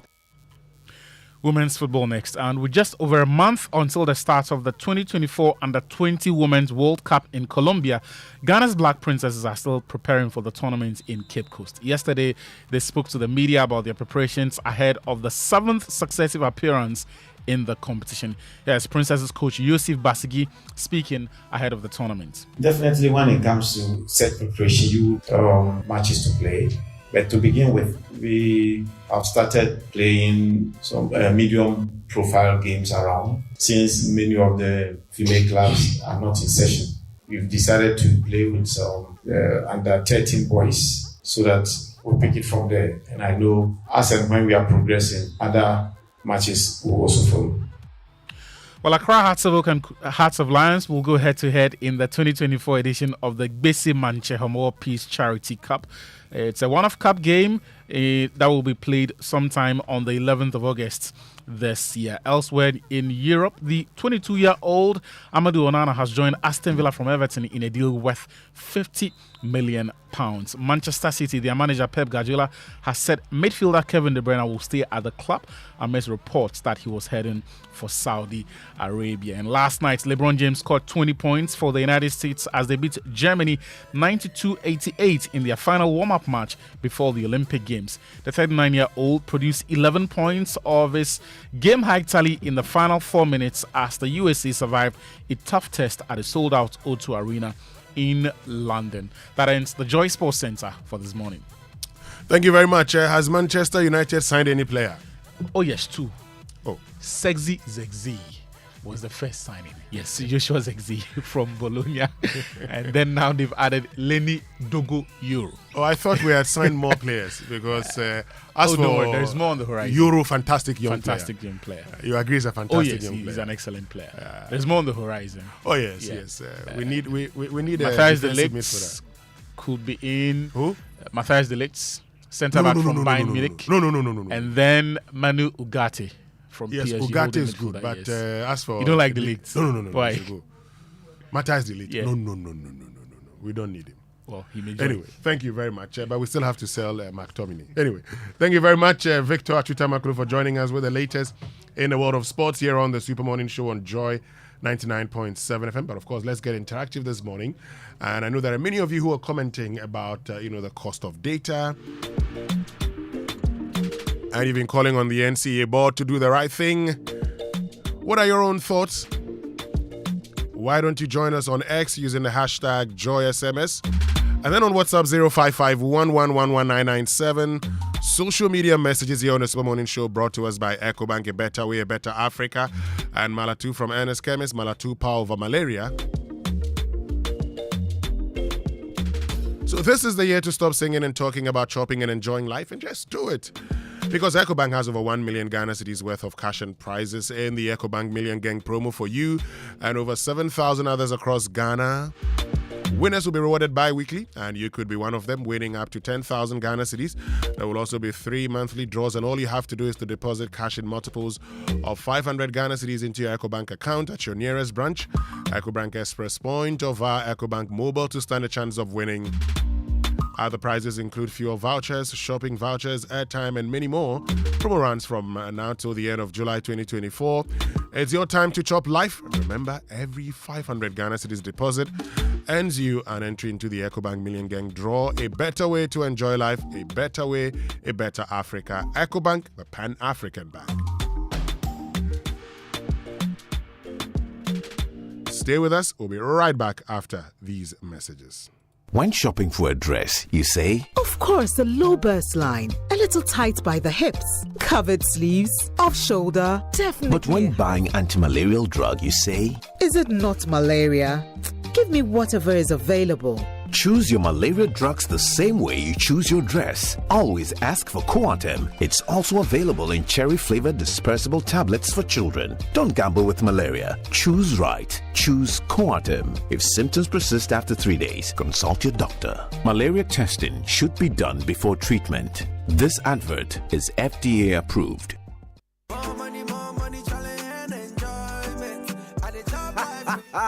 We not say problem day, but you for chop life. Simply deposit cash in multiples of 500 Ghana cedis into your EcoBank account at your nearest branch, Express Point, or through EcoBank Mobile to win your share of over 1 million cedis in prizes in the EcoBank Million Gang promo, EMG. Be one of over 7,000 people to be rewarded. Hey, my God. Yes, so over 7,000 people go chop soft life from May to July 31, 2024. Be an EcoBank customer or be square.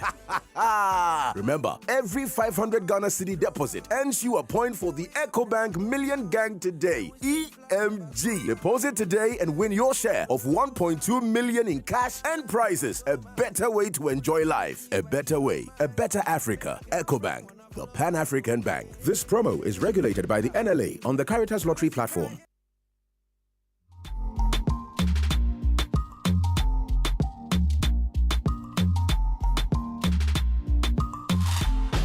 Right, so welcome back, and thank you very much for staying with us here on the Super Morning Show on Joy 99.7 FM. But this morning also, I want us to have a very important conversation. So, 2/3 of Ghanaians reject military rule. In effect, 67% of us say, no way. That is a reduction from the 86% in 2012 to 67%. And the question you may be asking yourself is, what could be the cause? Why a decline in the numbers that said no to military rule?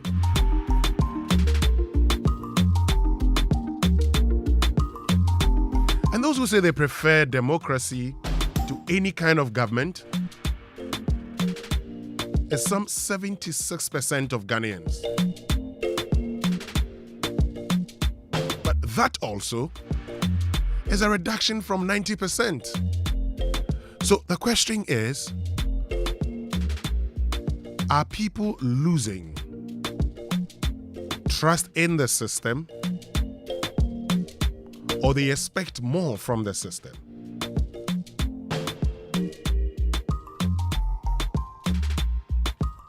So in Ghana, for instance,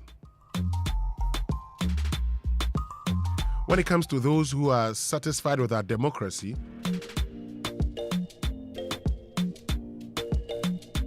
you have some 61%. So this morning here on the Super Morning Show, we want to have that conversation. We want to find out what it is that our democracy is not doing, what we're not doing right, and the Afrobarometer actually gives us an indication. It says that many people are unhappy with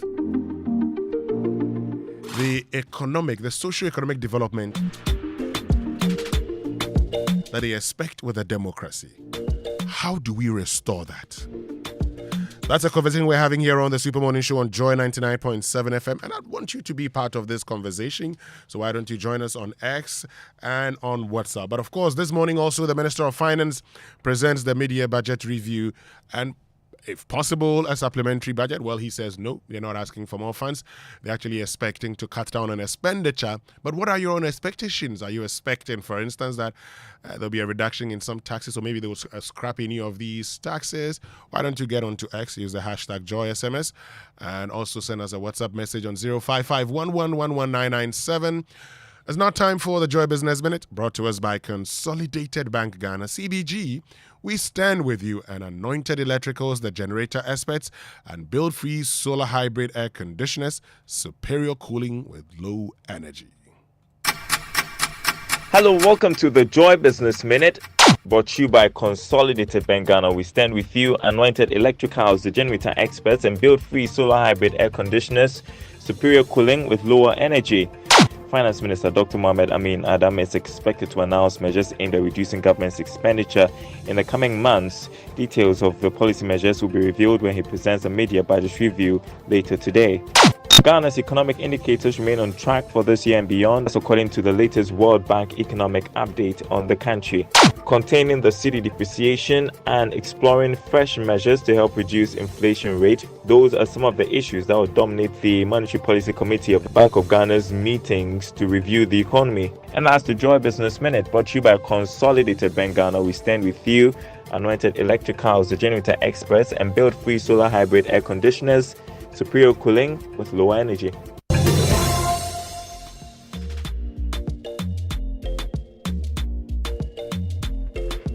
All right, so welcome back. And Anointed Engineering and Services Limited is into the sales of ultra-silent generators from 5 kVA to 2,500 kVA, and they undertake maintenance and repairs of all kinds of diesel generators. They also stock genuine spare parts of all kinds for various generators, and also do generator rentals. They have branches nationwide, and you can locate their latest branches in Amrahia Frames Oil on the main Adenta Dodowa Road, East Legon, Lagos Avenue Road opposite Tomrick Hotel, Tema General Hospital Road, Community 9, just after the overhead, and Kaswa off the Wager Kaswa Road near Simaf Cement Depot, and at Odoko, where they have their head office, number 77 Anointed House of the Odoko Malam Road, Accra. Call them on 0243 480334. And on Big Stories this morning, brought to us by Telecel, connecting Energy's latest Phone Your Partner for Life, and Lancaster University, Ghana, the only British university campus in West Africa. After we were discussing the latest Afrobarometer on satisfaction with democracy, the fact that the majority of Ghanaians prefer, democracy. Majority of Ghanaians, in fact, 2/3 of Ghanaians say no to any form of military rule. But that is actually a reduction from the almost 100%. The question is, what has changed? But with still majority of Ghanaians interested in our democracy, what can be done to enhance our democracy? Because many of these persons complain about how they believe that our democracy is not delivered on the socio-economic promises that they expected. Anyway, so that's a conversation we're going to be having here on the Super Morning Show. But are you ready to be the next millionaire in town? The Telecel More Money promo is here. 1 million Ghana cedis up for grabs, and it could be you. Yes, you simply reload your mobile money. Simply reload your mobile using your Telecel cash wallet and be part of the daily and weekly draws where you could win up to 30,000 cedis every week. Purchase data and airtime using your Telecel cash wallet and double your chances. Making payments onto your fixed broadband also gives you a chance to be the next millionaire. The more you reload, the better your chances of winning in the Telecel More Money promo. To opt in for free, dial star 500 hash or send WIN to 500 or visit the Telecel Play app. This promo is regulated by the National Lottery Authority on a Caritas Lottery platform. Terms and conditions apply. Telecel, connecting energies. But just picture this, okay? You're lying in bed after a long day seeking comfort and relaxation, but instead you're met with a mattress that sags beneath you, a reminder of shortcuts and compromises. You know, your comfort and well-being should have never been compromised. And that's why we at Latest Foam prioritize quality above all else. Step into our showrooms and experience the difference for yourself. Our high-quality mattresses and furniture are crafted with your ultimate relaxation in mind. Picture waking up refreshed, rejuvenated, and ready to take on the day. That's the Latest Foam promise.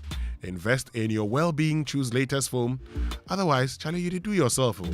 Latest Foam, your partner for life. Visit us today and sleep better tonight. Call us on 0302-231155-262 or 0322-008499 or visit us online at latestfoamghana.com. All right, so stay with us. We'll be right back after these messages. We'll be speaking to our friends from the Ghana Medical Association. They'll be telling us more about their public lecture. Are you hoping to start university this October? If you want a British degree from a world-class university at a fraction of the cost, then join Lancaster University Ghana in Accra. With a diverse student community, vibrant campus life, and up to 50% scholarship to support your study, Lancaster University Ghana provides you with a world-class education that creates endless possibilities globally. Don't miss this once-in-a-lifetime opportunity. Apply to join Lancaster University Ghana, where learners become leaders. Admissions are currently open for our 2024 intakes. Apply now for our foundation and undergraduate programs. For more information, contact us at +233 030 221 8989 or send an email to admissions@lancaster.edu.gh. Lancaster University Ghana, the only British university campus in West Africa. Ghana way, tell us how the more money promo now. Everybody likes money, but what do we like more than money? More money! Join the Telecel More Money promo and win money, more money, and even more money. Simply opt in for free and reload your mobile and broadband and be the lucky winner of the 1 million Ghana cedis grand prize. Also win cash prizes of up to 3 million Ghana cedis in the daily and weekly draws. Opt in for free by dialing *500# or send WIN to 500, or you can opt in on the Telecel Play app. The more you reload, the higher chances of winning in the Telecel More Money promo. Keep loading, win, and be a millionaire. Telecel. Connecting energies. Terms and conditions apply. This promo is regulated by the NLA on the Caritas Lottery platform. Hey, Cashman. Yeah. Don't you know Nana has assembled all of us and you are here making calls? My generator is spoiled too. So I'm calling a renowned Ghanaian company with an excellent track record in the sales and repairs of generator sets in Accra to come and repair for me. Oh, is it Anointed Electricals? Yeah. Anointed Electricals deals in quality and genuine generators with high fuel efficiency. We also rent generators. They sell quality generators from 10 kVA to 2,500 kVA. They have spare parts of other generators and can repair every faulty generator set even if you didn't buy from them. Look, now we don't have any electrical problem in Accra. Oh, how? Because Anointed Electricals is right here at East Legon, Lagos Avenue, opposite Tomric Hotel. And that's why Nana is calling us. Okay. Yes. If you want to buy a brand new generator or repair the old one, visit Anointed Electricals. Or if you are within Accra, call our hotline 0246 423 534 or call 0243 480 334. They have qualified and dedicated men on 24-hour after sales service. Then let's go and listen to Nana. Let's go. Gosh, after giving you the hint, won't you give me anything? Anointed, the generator experts. Enhance your business operations with the HP Color LaserJet 150 NW printer. You can print, copy, and scan up to 19 pages per minute with high-quality mobile scans or customizable shortcuts in the HP Smart app that delivers effortless use from wherever you work so you can focus on growing your business. Take advantage of its Wi-Fi direct printing and intuitive touchscreen, which are both designed to simplify your day. With the HP Color LaserJet 150 NW printer, experience fast and easy setups and improved overall printing efficiency with a 20,000 page duty cycle built to keep you and your business secure and moving forward with embedded security that is pre-configured out of the box to detect and stop attacks. The HP Color LaserJet 150 NW printer is available at all Kompu Ghana stores. Visit kompugana.com or call 0302 752 020 for more information. Right, so welcome back and thank you very much for staying with us here on the Super Morning Show on Joy 99.7 FM. And we've been joined on the phone by Dr. Richard Salome, who is General Secretary of the Ghana Medical Association. Dr. Salome, good morning. Thank you very much for joining us. Good morning, Winston, and good morning to your listeners. Great. So let's have a conversation about the Ghana Medical Association's 24th Annual Public Lecture. First of all, tell us why these annual public lectures. What do you seek to achieve? Before we get into the theme for this year's lecture. Thank you very much. The Ghana Medical Association, beyond being a labor union, also seeking the welfare of our members, also is a professional group. And so every year we prioritize key issues that affect the general population of the country and discuss this in detail with input from the public itself.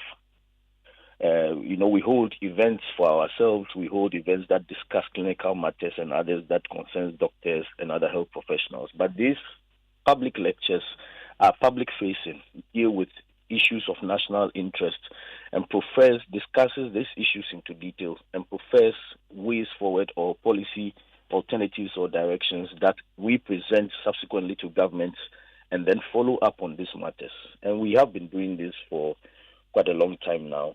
And many issues have stemmed out of this. And many government policies have been born out of some of these discussions. And over the years, this has played a key role in the public scheme of things. And so that is why we continue to hold public lectures where we actually give the public the opportunity to also partake in these discussions beyond just professionals presenting papers on issues or positions on issues. So that is why we hold public lectures. Okay, so tell us the theme for this year's public lecture and why that theme. Well, so this year's theme is developing a holistic healthcare financing for the ordinary Ghanaian beyond the National Health Insurance Scheme. That is the theme we have chosen for this year. Indeed, in choosing our themes, the National Executive Council of the Ghana Medical Association sources feedback from all our divisions. What are they feeling on the ground? What are people saying? What are some of the challenges within the health space and in the national context? And we have noted that issues around healthcare financing have become a very topical issue. Financing because if we were to write, for example, let me just use this example. If you were ill and the drug you needed is available on the market but prescribed to you and the cost is so high you cannot afford it, it might as well mean that you did not even get any drug at all. And so you would not get the outcome you desire. And so financing is very, very key to healthcare. We actually note a very important intervention of the introduction of the National Health Insurance Scheme by Act 650 in 2003 to replace the cash and carry system which was operating then and for which many people lacked access to quality healthcare in the country. This has served this purpose. Of course, the National Health Insurance Authority, which sort of brought it to a proper nationalized scheme through the Act 852, I think that's the correct Act 852 in 2012, has also served a very key role by extending coverage of healthcare and then also allowing people who hitherto may not have been able to pay for certain services to be able to access certain services. However, there's challenges with the NHIS. Issues about active membership. People pay for once and they don't renew their membership. The issues about the deficit in their finances, they need to deal with these issues. Capping of the monies that go to them. Issues about them not having direct access to the NHIL monies, which are supposed to be paid into the NHIF. And so some of these issues have led to challenges and frequent out-of-pocket payments at points of a service. And so people having to go to the hospital still sometimes having to pay. On the provider side, we have issues where the providers still complain that the tariffs that are paid by NHIS are not realistic. And so some are having to take certain fees, of course, which per the law is illegal, but some have to charge these things to survive. Of course, the question is the delayed payments as well are making work difficult for some of these facilities, in the sense that if sometimes it delays, it has improved in recent time, but sometimes it can delay up to 6 months, 7 months. By the time the money is coming, especially in this dollar crunch, facilities cannot buy similar goods or logistics that they need to work with the same amount that they should have been paid months back. Okay. And so these are issues that are bedeviling the scheme, and we have seen other schemes being run elsewhere and other things people are doing, and we feel that there's a need to have a holistic discussion about this and look at what possible alternatives exist within the system. How do we strengthen, for example, the private health insurances?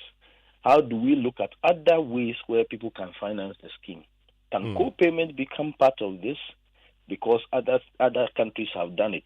Can those who can afford more pay a little bit more for, should I say, tailored services, and so that their money can be in the pool to be able to assist? And other things. So we felt that this was necessary for us to discuss this and then look at the way forward and then chart a policy proposal that we can then present to governments to look at and see what they can make of that. Great. So who's the speaker, the keynote speaker at this program? The keynote speaker for our program is Dr. Chris Atim, a seasoned health economist who has worked with R4D and has founded the African Health Economists group, and indeed has done a lot of work. Indeed, in the past himself has led various reviews for the National Health Insurance in terms of looking at its financial sustainability and many issues regarding how it can function better in the past. Indeed, the Honorable Health Minister will also be joining us, and he will be the special guest of honor, Honorable Dr. Med Bernardo Kuboy. Okay. And all the events will be chaired by the President of the Ghana Medical Association, Dr. Med Frank Serebo. There will be other sub-theme speakers from the private health insurance, from the Ministry of Health itself, looking at how it budgets for health, what alternatives probably exist within the system. And then we'll also have patients who have interfaced with the system using national health insurance, using private health insurance, paying out-of-pocket payments, sharing their experiences and what they also think should be the way forward and suggestions they have as well. And we will also engage the public. Of course, we'll provide online participation as well as those who participate on the ground on the day. Okay. On the 26th, which is this coming Friday. Yeah. Okay, so it's on the 26th of July. Yes, 26th of July, this coming Friday from 9 a.m. to 2 p.m. And the live event will be held at Greenwood Event Center at Asokwa in Kumasi, just behind the Bando Plaza. Okay. And online participation will also be done. And we are graciously being supported by you, multimedia, and so there'll be live streaming on the multimedia platforms as well. And then also the Facebook page of the Ghana Medical Association. Just look for Ghana Medical Association on Facebook as well, and our website as well, Ghana Med ASOC, fully like Ghana Medical Association, but Ghana Med ASOC, ASSOC.org. It will be live streamed on there as well. We are also being partnered and supported by Roche Ghana Products Limited as well to host this event. Right, so the 26th of July then. Thank you very, very much, Dr. Richard Salome, General Secretary of the Ghana Medical Association. All of us will be there. The theme is a very important one, developing a holistic healthcare financing for the ordinary Ghanaian beyond the National Health Insurance Scheme. We're grateful that you made time to join us. Thank you very much, Winston. But please use our new designations. Mine is Dr. Richard Salome. Thank you very much. Dr. Dent Richard Salome. That's a lot of words, in the morning, but we'll try and use it. Thank you very much. I thought that one was for writing, but now that you say we should be speaking them too, we agree with you. Thank you, my son Winston, and see you there. Thank you very, very much.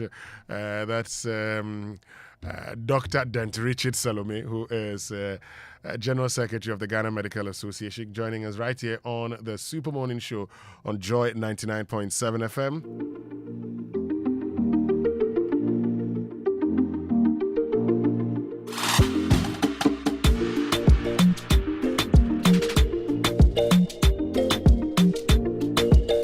Well, let's get interactive this morning. I'd love to hear from you. Very soon we'll get into our conversation about democracy. What can be done to enhance our democracy? So stay with us here on the Super Morning Show.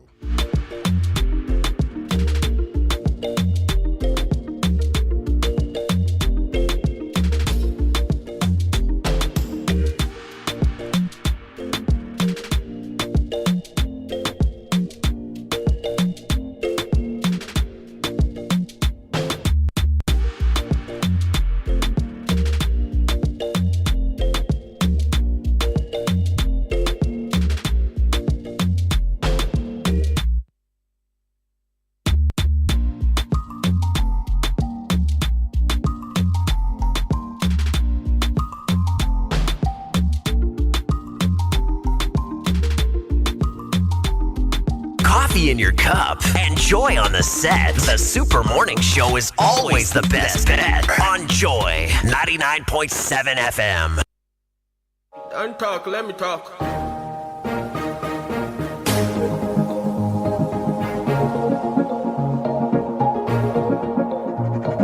Chris!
of Ghanaians who reject military rule. But that's not all.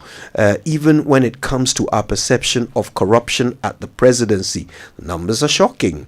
So more than half of us, 55% of us, believe that either most or all of those at the presidency are corrupt. Okay, and we certainly don't. This one shocked me. Okay, so they were asked how many people believe the last national election was free and fair. Only 64% believe that the last national election was free and fair. So 38% of Ghanaians surveyed do not believe that the last election was free and fair. 65% believe that the president rarely or never ignores the laws and courts. 64%, similar figure, believes that he rarely or never ignores Parliament, which means that about 35% of Ghanaians believe that the president at least sometimes ignores the law, the courts, and Parliament. Which means separation of powers. About 35% of us don't believe that is working well. Lots and lots of statistics here that are raising eyebrows, and we need to have a conversation about it. I think we've got the very best person to help us understand why these trends and what we actually need to do in order to restore faith in our democracy. Professor Bafo Agyemangua is the Chief Executive Officer of the John Agyekum Kufuor Foundation. He's a former UN Senior Governance Advisor.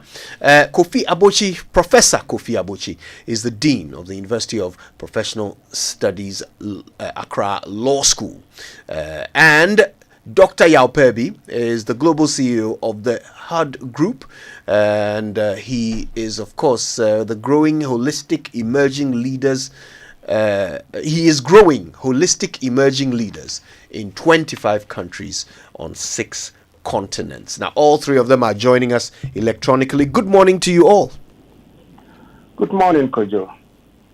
Good morning. Excellent. Well, there's a lot to talk about.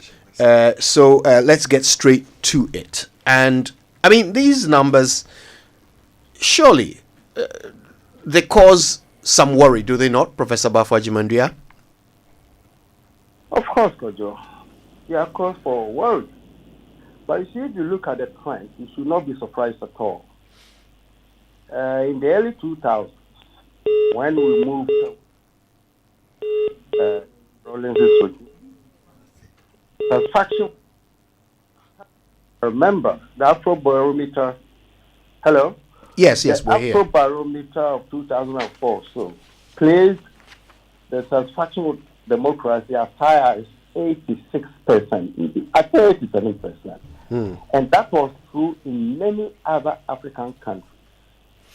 In fact, in 2005, Gallup poll, as you know, Gallup poll did a global-wide survey on democracy. And worldwide, support for democracy was around 78.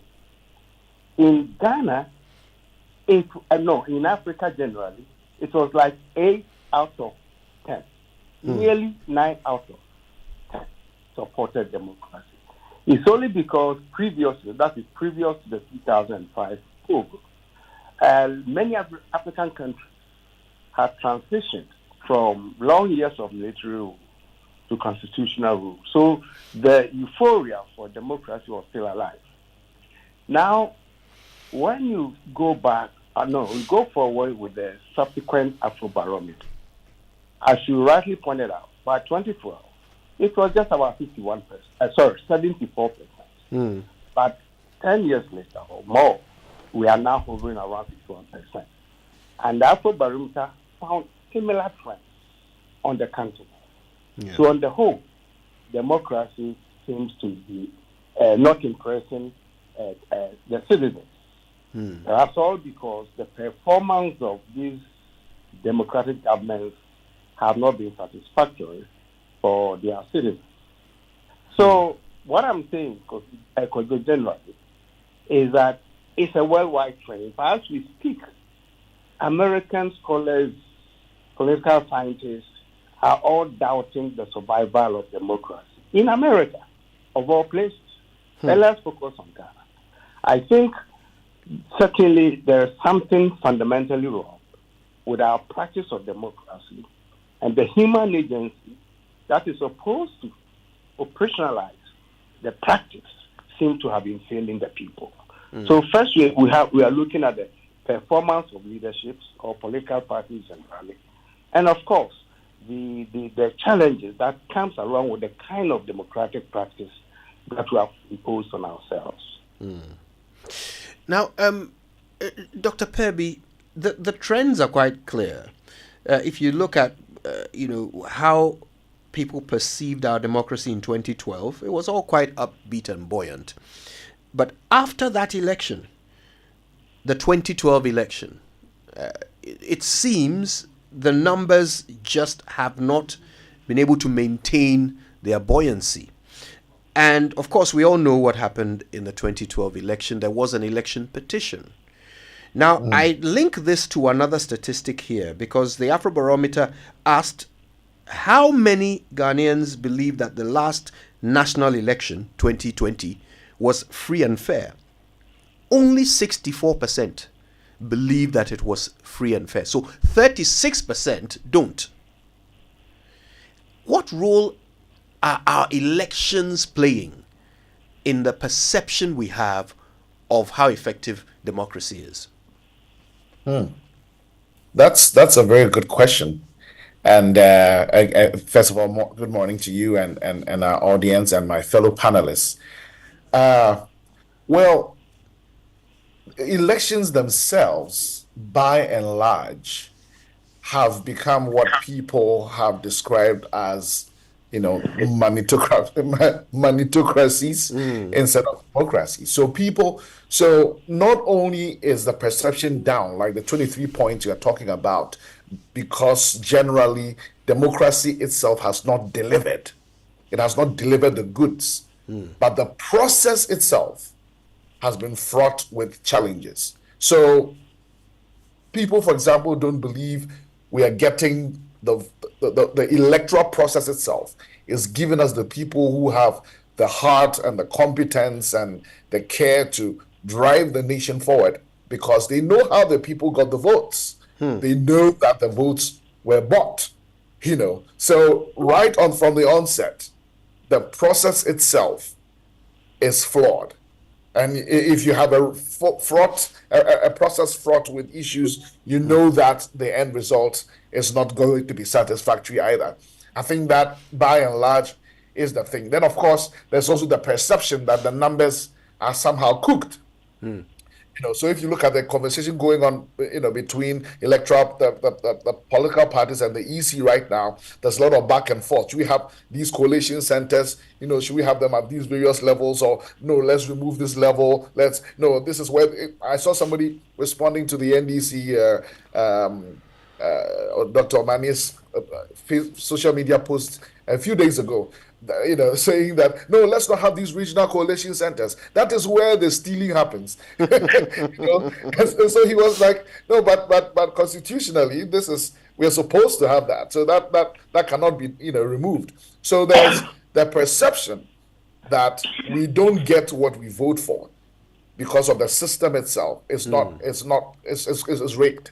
But before then is the actual understanding that this thing is bought. Troubling trends. Prof. Abuchi, now I want to ask you this particular one because it really it's about the safety of our constitution. So one of the questions was about what percentage of Ghanaians reject military rule. Again, in 2012, that percentage was about 86%, completely rejected military rule, 86%.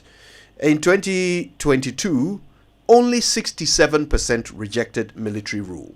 There was a further question about intervention of the military in politics. So not military rule, but just, the military playing some role in politics. And the question was, armed forces should never intervene in politics. Only 55% of respondents agreed with that. Prof. Abuchi, Is our constitution in jeopardy because of the perception that people have of our democracy? First of all, the constitution may be in some form of jeopardy. One, incentives for military rule appear to be present. So that is where the worry and the danger is.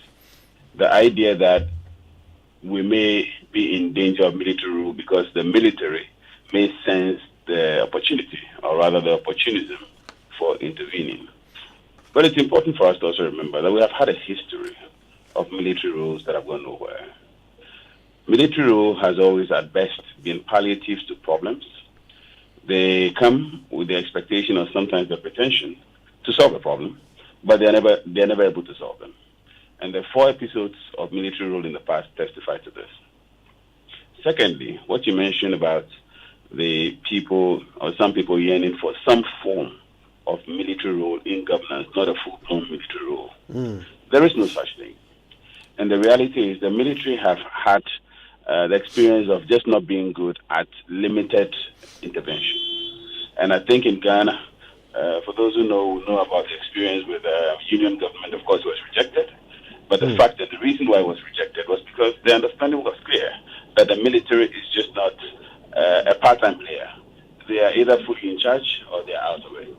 And so I can understand the frustration, and it's important to put this in context. When we turned to civilian role in 1992, indeed 93, when the election was held and the new government installed, there was an expectation that the people will not have a say by way of representative democracy. The whole concept of representative democracy is that somebody represents another.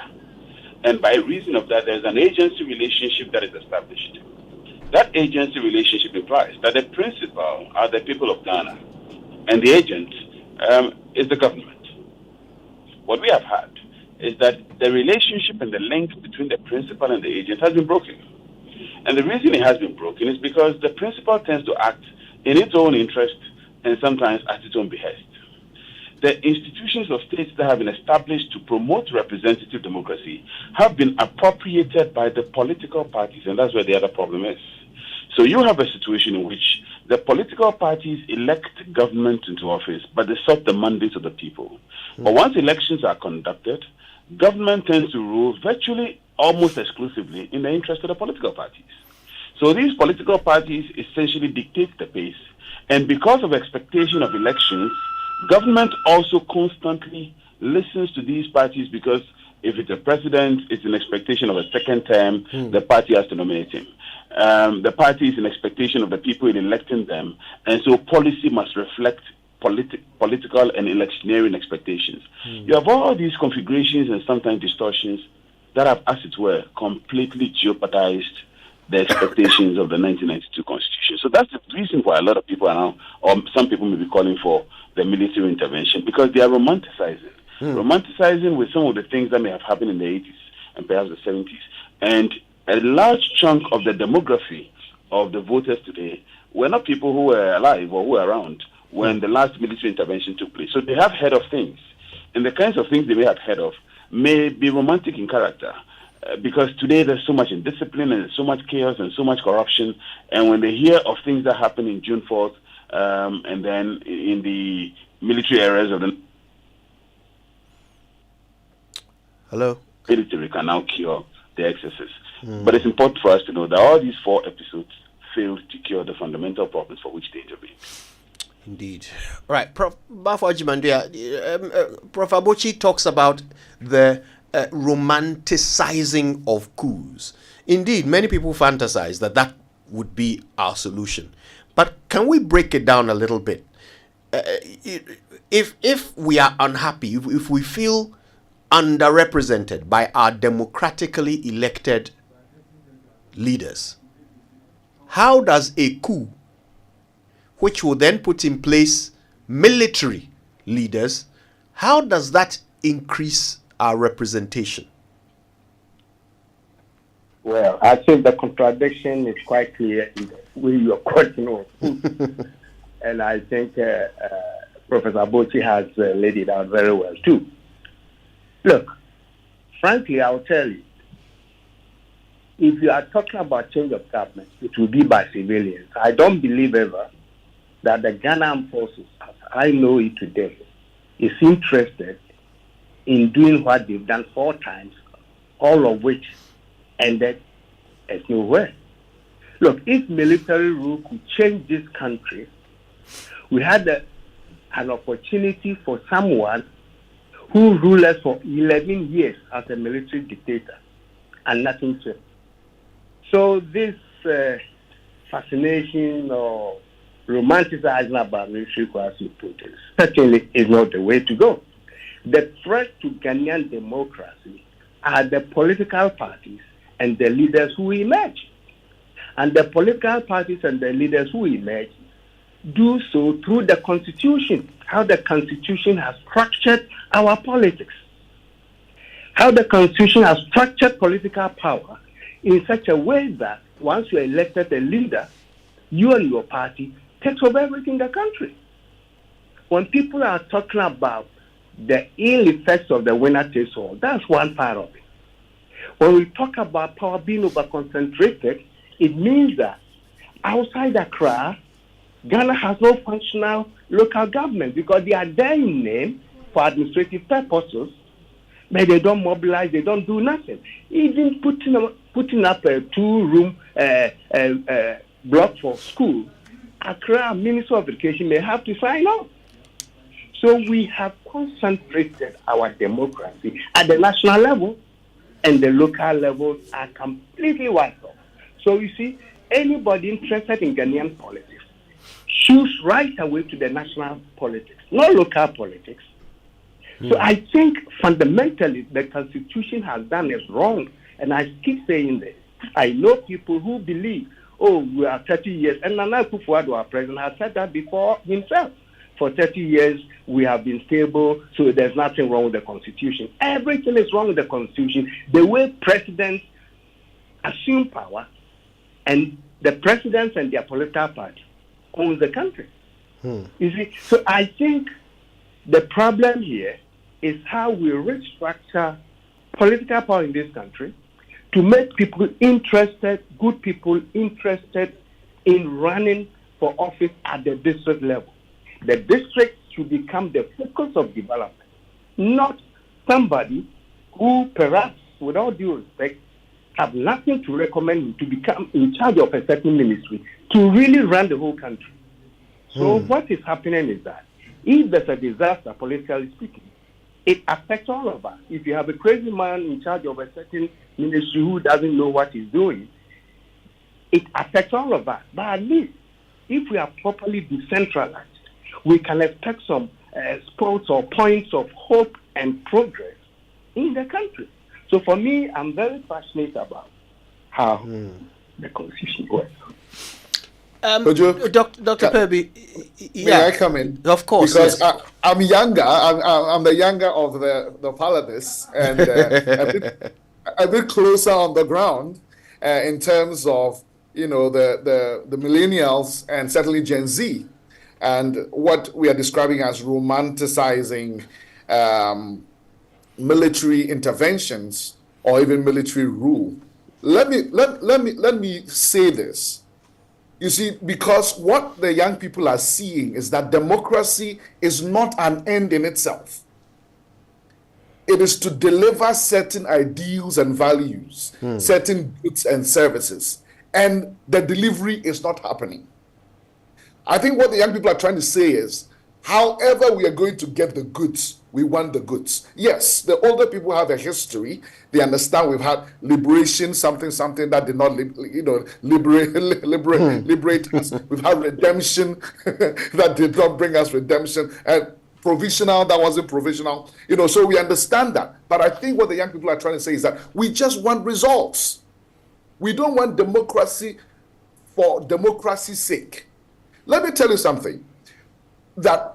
You're looking at an 18% drop from the Afrobarometer report. 86% said, reject. Now 68% reject. And that, for the first time in my life, Kojo, I have understood Jerry John Rawlings. Do I say I totally agree? No. But for the first time in my life, as I listen to young people and as I observe our democracy as we practiced it since 92, 93, it is not delivering. And the thing is this, the process to change, so let's say we see the NPP is not delivering. It's not let's say we say. The Afrobarometer report actually says 9 out of 10 people don't believe the country is moving in the right direction. Right. So obviously, it's not delivering. What is the solution? Go to the ballot box and bring in another party which we just rejected 4 years or 8 years ago. So if you look at it, it's like a catch-22. You know, you're just playing, musical chairs, right? It's like playing musical chairs on the Titanic. It's going to sink anyway. I think you need to appreciate that that's where the young people are coming, because I've heard some of them on interviews. I talk to them. I work with emerging leaders, and they say that since I was born, all I've known is democracy, and yet education hasn't been better. This hasn't been better. We are hungrier now. Blah blah blah blah blah. I think we need to appreciate where they're coming from before we tell them, well, we have tried it. It's not worked. Well, I mean, maybe that should be the way we conclude our conversation about how to get results from democracy. But before that, Prof. Bafo Ajimandia is quite adamant that the problem is the Constitution. There are others who are of the view that, well, look, actually, it's the people that we choose as leaders. Right? The parties, the people that we choose to lead the country. Because there are countries that don't even have constitutions, but they still manage to do the right thing. So how do we lay all of the blame for, issues of our leadership on the Constitution, on a document, when if we had the right people, they would have implemented the document in a way that helps Ghanaians? I want to start with Dr. Perby on this before I move to Prof. Abuchi. I would like to hear all of you on this actually. So Dr. Perby first. Well, I mean, I also agree that the Constitution is not fit for purpose. And I think that I need to establish that right away. In fact, there's a group of us that have been working on something we call the Ghana Compact. And there are these 3 binding constraints that we feel if these 3 things shift, our democracy will deliver. All right. One, the first thing we talk about is that 1992 Constitution is not entirely fit for purpose. Then we talk about the fact that we need a clear policy direction, program implementation, because the frequent transfer of power between the 2 major political parties has resulted in a lot of interruptions, setting back our economic transformation. And then the third thing we talk about is, this whole issue of historically running budget deficits. Right, which again tend to balloon in years like this year, when there's an election cycle. All right, and so governments keep borrowing to plug that gap. Those 3 things, it's almost like a trinity. If that is dealt with, I believe our democracy will move forward. So I agree that the Constitution needs some tuning. But having said that, people matter.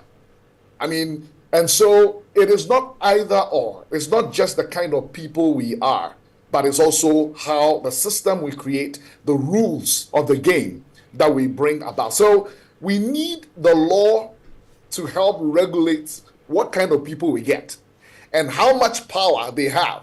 How much power is vested in the president? And so, and in the central government. And so we get the situation we have right now. So we need laws to regulate even good people, because even good people can turn bad, right? So we certainly need a legal framework that will contain and will guide and will shape our political aspirations and democratic dispensation. It's not either or, it's both end. But I totally agree. Our Constitution, if we don't deal with it, we are going nowhere. Prof. Abuchi, I wonder what you think. I mean, look, we are enjoined by law to protect the Constitution, defend the Constitution. That is really the essence of our citizenship. But at the same time, we want the very best Constitution that we can have. Is it the case that our Constitution today is just not good enough to give us good leaders? So I'll start by saying two things that you probably will not want to hear. And the first one is an admission of what you said, that the Constitution has flaws. No constitution in the world is perfect. Show me one constitution in the world that's perfect, and I'll show you no constitution at all.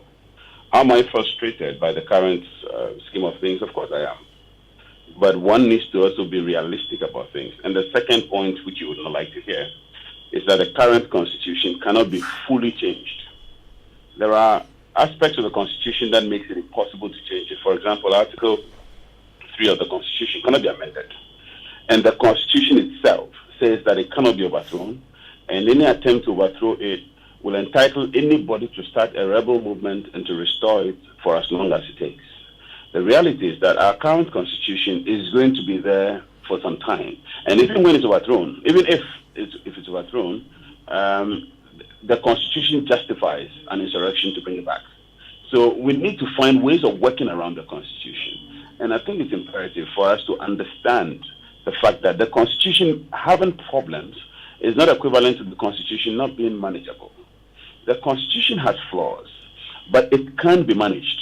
And I will argue that the flaws in the constitution are way better than many other constitutions in different countries that are doing quite well.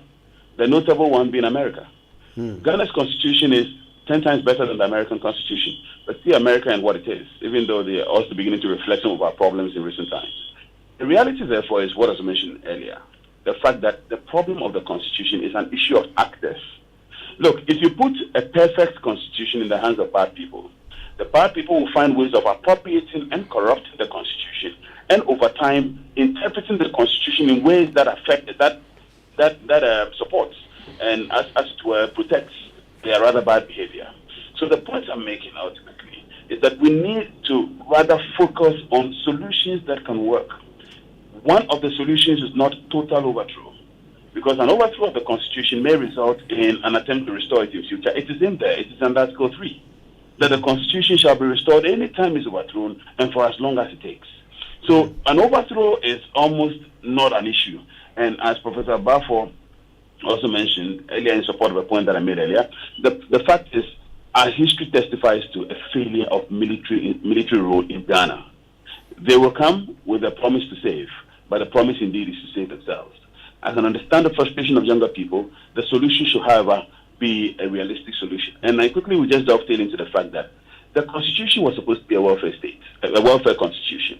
But Ghana has virtually destroyed all the safety nets for poor people, for people who generally will be struggling, for young people, for young school graduates. There are zero safety nets.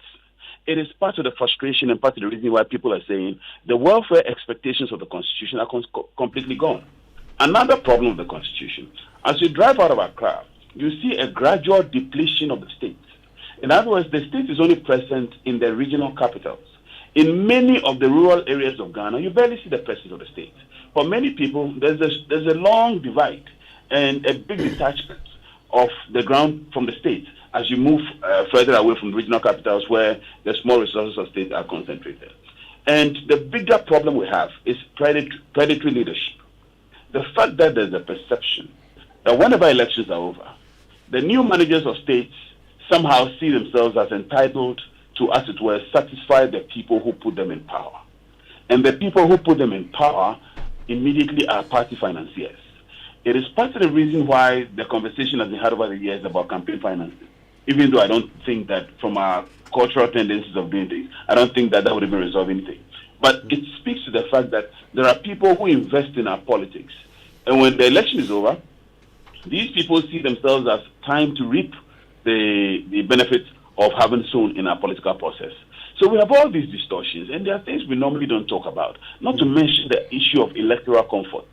We have places in Ghana who will vote for a particular political party, however badly behaved they are.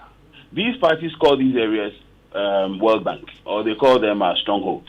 Now, if parties have a certain mindset of comfort, these parties have no incentive to behave. Look, I've argued that part of the problem of South Africa's ANC is the idea that no matter what they do, they'll win elections. Even the recent situation in which a lot of people thought they were going to lose, they still won the election, even though the margins have come down. When there's a sense in which parties think that regardless of what you do, there are certain electoral areas in Ghana who will retain them in power, or who otherwise vote for them. These parties have no incentive to behave. So it's a distorted set of factors. And some of them are external to the Constitution. In fact, a good number of them are external to the Constitution. And I think we should start addressing our minds to them. So we should not be a bit too emotive about this. We can be emotive, but again, experience shows that when we are too emotive, 1978 is an example. When we are too emotional about things, we don't tend to get the right answers. And our anger leads us. In the end, we do come out with outcomes that are not particularly positive or constructive in terms of solving the problem. Right. Okay. Well, we're talking with Professor Bafo Agyemang-Duah, Professor Kofi Abuchi, and Dr. Yao Perby. We're discussing Ghana's shifting attitude towards democracy. Now, we'll take some messages, but when we come back, we'll start looking into the future. What's the way forward? First of all, I mean, we've all aired our views on dictatorships. They don't seem to be in vogue. However, there are many dictators who are revered. We've mentioned Rawlings. There's Paul Kagame.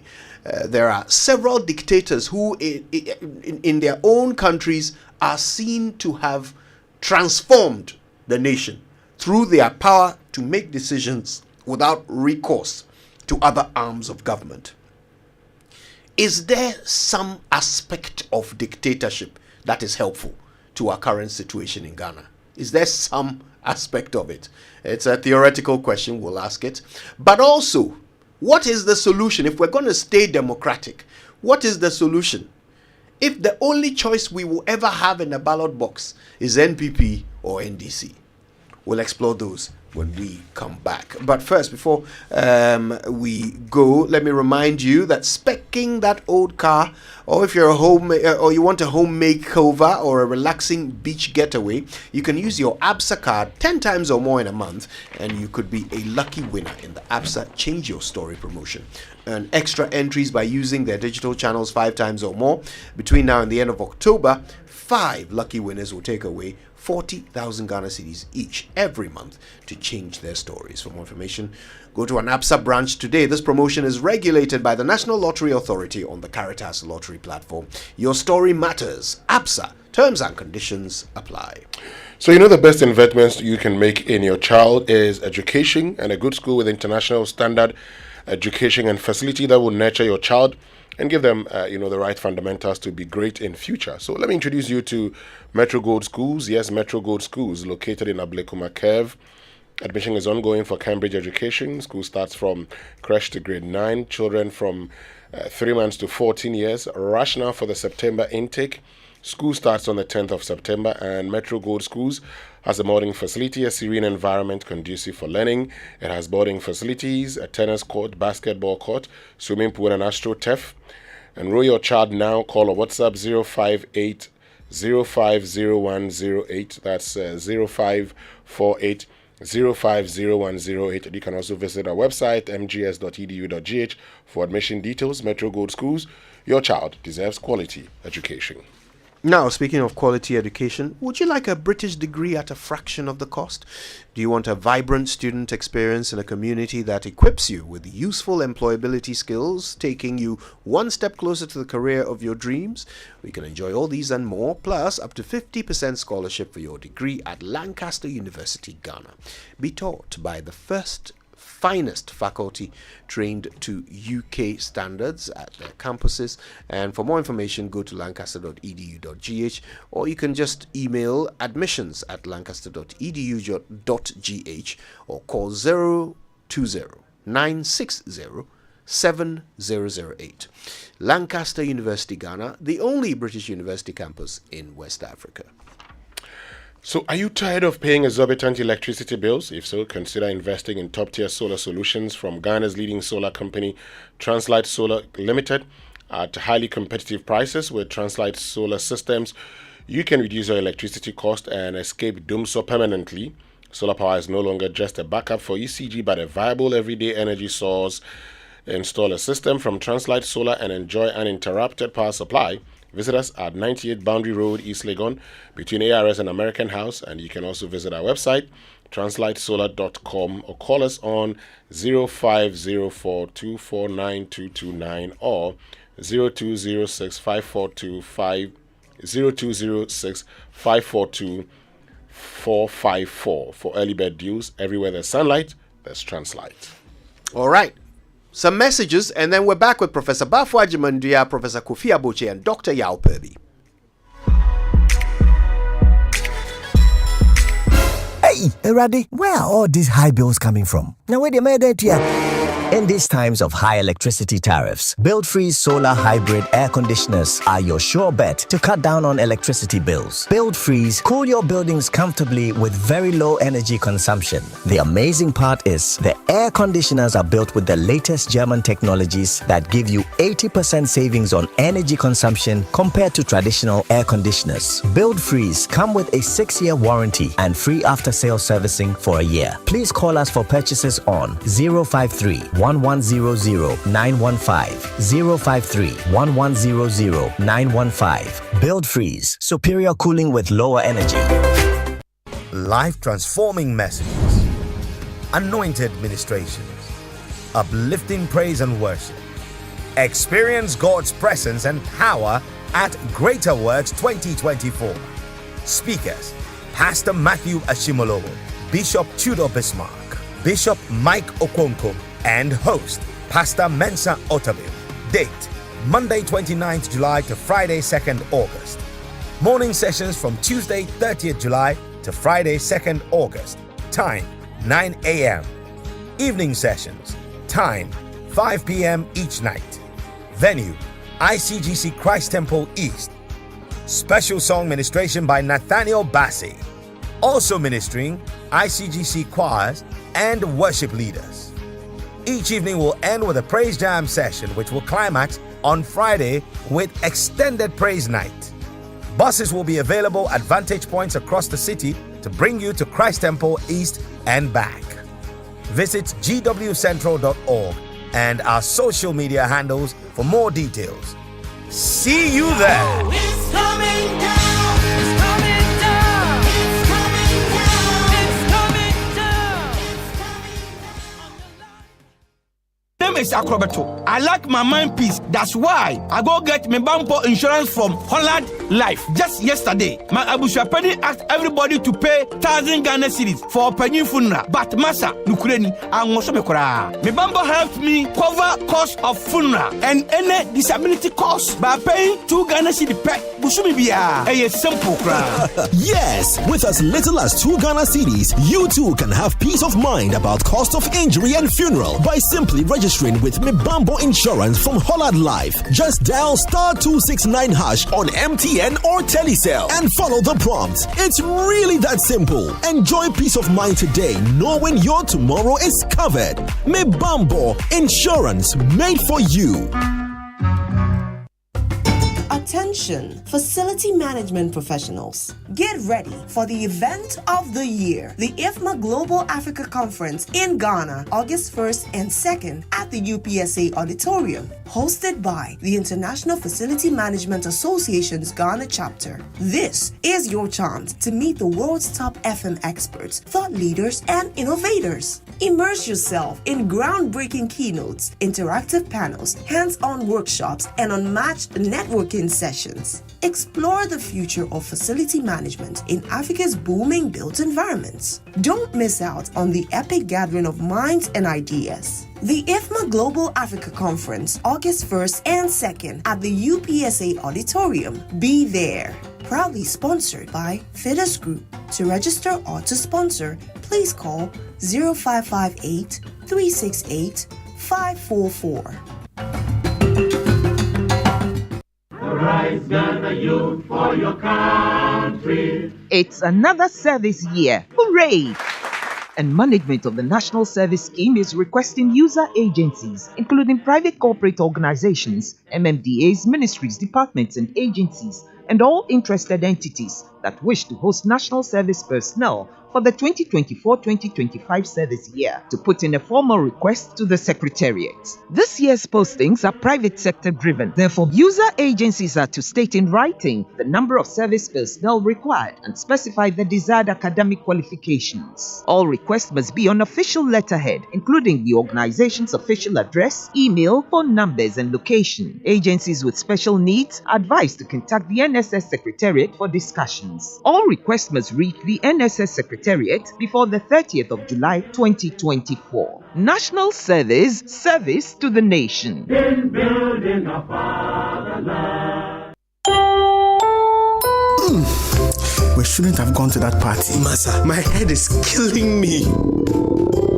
Is that your stomach? Yes. What did you eat? I don't know. Get rid of your gastric problems with number 10 liver salt. Number 10 gives you quick, effective relief from nausea, indigestion, heartburns, hangovers, and hyperacidity. And with different fruity flavors such as orange and lemon, it's a pretty tasty way to end an uncomfortable situation. Number 10 liver salt from Ernest Chemist, because everyone needs a chemist.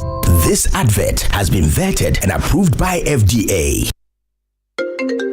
Hello? Kwame, Charlie Woy, give no best start you. Obiawa, Salah Dinamnaba, Haland is Ukratio drinks no. Sakadi, or Chili one corner, the show Simenu, Vibin and Kwa, na Vinny Junior dear, Cecia no bow. Mata, Yanni Tamnabra. All your best football friends are waiting for you to join them for a thrilling football season on Go TV. Get Go TV Max now to enjoy La Liga, Serie A, Europa League, and more for only 140 Ghana cedis per month. Reconnect today, dial *759# and get all the action. Go TV, love it. Education is the most powerful weapon to change the world. At Heritage Christian University, you're assured of quality education. Accredited by GTech and affiliated to KNUST and UCC, we offer programs like Bachelor of Business Administration, Community Development and Theology, Theology and Ministry, Psychology, Nursing, Information Technology, Information Security, and Business Information Technology. Professional programs like ICA, CIMG, CIHRM, ABE. We also offer short courses on media and IT. What makes Heritage stand out is our experience and scholar practitioner faculty, entrepreneurial training with financial support, ultra-modern facilities, and hostels. Qualifications for entry is WASI or SSC or GBCE, HND or Diploma Top-Up. Mature 25 years and above. Heritage is located at Amasaman behind the Olympic Stadium. Contact us on 054 777 7731 or 020 229 8399 or www.hcuc.edu.gh. Heritage Christian University College, educating compassionate entrepreneurial leaders. You're welcome back. It's the Super Morning Show on Joy. Ghana's shifting attitude towards democracy is what we're discussing. The Afrobarometer has revealed, rather surprisingly, that more and more Ghanaians would rather have the military take over. Well, so we're having a conversation about it. Of course, now a majority of Ghanaians are under the age of 35, and so they may not actually have ever seen an example of military rule, which might be part of the reason why it seems like an idealized solution. We're talking about it with Professor Bafo Ajimendia, Chief Executive Officer of the John A. Kufuor Foundation and former UN Senior Governance Advisor, Professor Kofi Abuchi, Dean of the University of Professional Studies Accra Law School, and Dr. Yao Perby, Global CEO of the HUD Group, who has been growing holistic emerging leaders in 25 countries on 6 continents. All three of them joining us electronically. And we're going to wrap up in a few minutes here, and just a couple of questions are on my mind. I'll give one to each of you so that you can deal with it in a matter of about 3 minutes if we can. I'll start with you, Dr. Perby, and this is what's on my mind. Yes, dictatorship is not the ideal solution. However, there are some dictators who are revered. We have the Paul Kagames of this world, even the Gaddafis and even Kim Jong-un seems to have a certain idolization of what they do, simply because they don't have to resort to someone else's opinion before a decision can be made. It creates the illusion of decisiveness. It gives you 1 point of reference for responsibility. There are so many things about the idea of having one good leader that appeals to people who are tired of democracy not delivering. However, we have a democracy to protect. Is there, I don't know if you've ever heard of this, that perhaps what we need is a benevolent dictator. It's an expression that goes around a lot. So is there something about the system of dictatorship that is applicable to our democracy in a way that would improve it? I see you want to put me in trouble. Crazy. Well, Kojo, I must say that I'm not sure even the reverence for dictators, etc., is just because of decisiveness and no recourse to the law, etc. I honestly think that at the end of the day, people want certain things, both physical and even emotional, right? Like God bless our homeland Ghana and make our nation great and strong. People will revere a leader who makes us great and strong, or who gives us the perception that we are a great and strong country. So I go back to the fact that people just want their goods and services. That's all. There are certain things people want, and those things are, enshrined in our constitution. They are espoused by our national anthem, right? And anybody who delivers, or any system that delivers those things, our people will be happy with. And so that is where this tendency, towards maybe, romanticizing with the military, etc., comes from. I've seen our neighbors, Burkina Faso. People are praising, but that's just the beginning. We don't know how it's going to end. So I go back to the point that if democracy delivers, then we will not be romanticizing. We will not be thinking we need a benevolent. Why benevolent? Because they give what you want, whether it's an emotive thing or it's a physical thing or it's a social thing.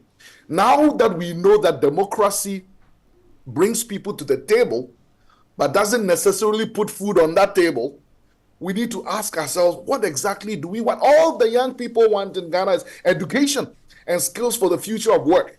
They want to be empowered as young people. They want a healthy and productive workforce. They want private sector-driven transformation, that there's gender equality, that we are serious about climate change and adaptation and mitigation. These are basic things. Who will deliver this and what will deliver this? The young people are more or less saying, we don't care how it happens, we just want the results. And that's just the pragmatism of Ghanaian young people. I want to say, though, that we can't say something doesn't work, democracy in this instance, until we've worked it the way it must be worked. All right. So somebody comes to buy an umbrella from me and goes and it rains and gets drenched and comes back and says, this thing doesn't work. I say, oh, really? It's new. He says, what did you do with it when it was raining? He said, oh, I took it from my bag and I held it up. And I'm like, no. You've got to do this. You've got to unstrap it. You've got to press this button. It's got to unfurl. Oh, right.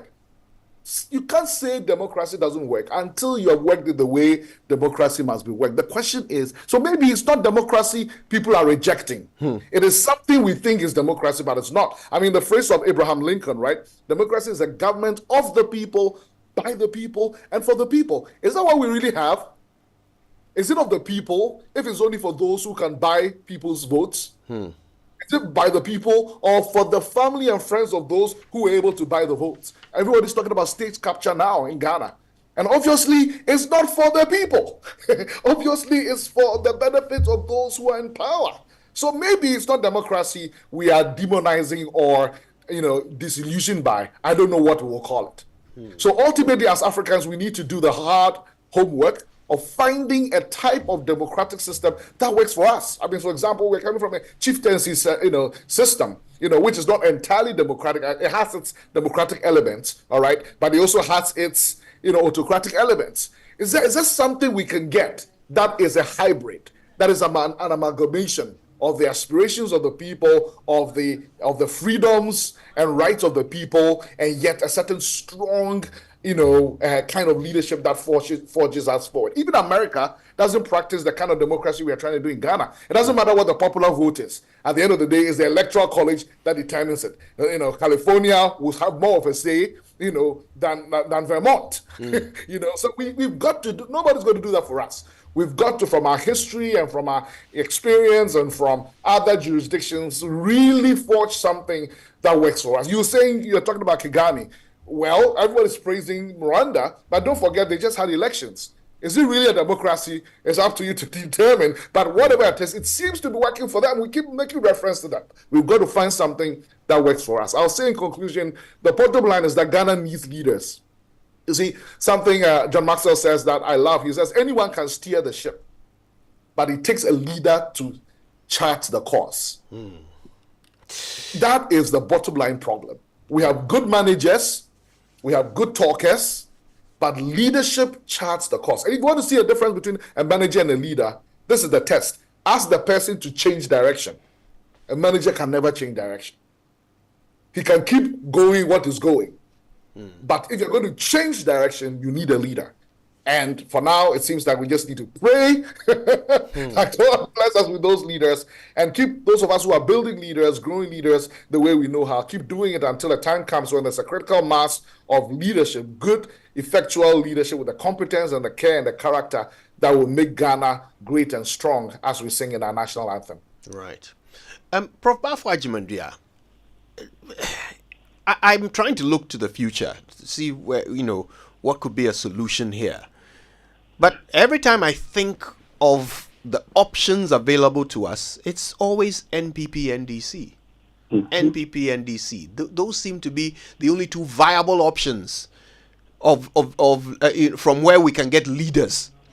But we have this partisan system that will, no matter what, spit out leaders who are more indebted to themselves and their parties than their nation. So is this a hopeless case? Or what is the way through this if it's not NPP or NDC? Well, Kojo, first of all, let me quick on the Constitution. I think my dear friend, Professor Bochi, made reference to the Constitution being overthrown or something like that. I think the idea of those in civil society is simply to call for reforms of the Constitution, because this Constitution is self-entrenching, so I can understand that.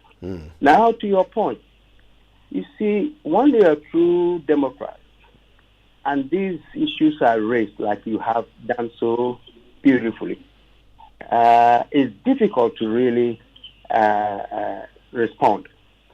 And I like the comments by the other panelist, Dr. Perby. I really like it very much. He touched on so many good things. You see, the difficulty here, and he's right, people are looking for basic things that should be delivered by the political system of democracy. And let us remind ourselves that Winston Churchill said it right. Democracy is not the best form of government, except for all the other forms, which is also true. But then, if you look at countries that have recently advanced, materially speaking, there are countries where leaders were good, as Dr. Perby said, but at the same time, rule for a certain period of time with a certain commitment to nation building. Here, I'm referring to places including Rwanda, where Kagame has been as leader for over 20 years, and going for more years.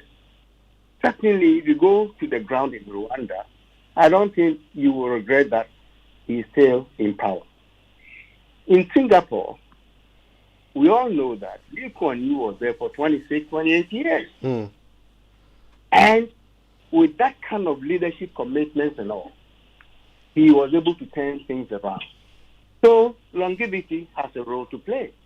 But not just longevity combined with a committed leader, not selfish leader.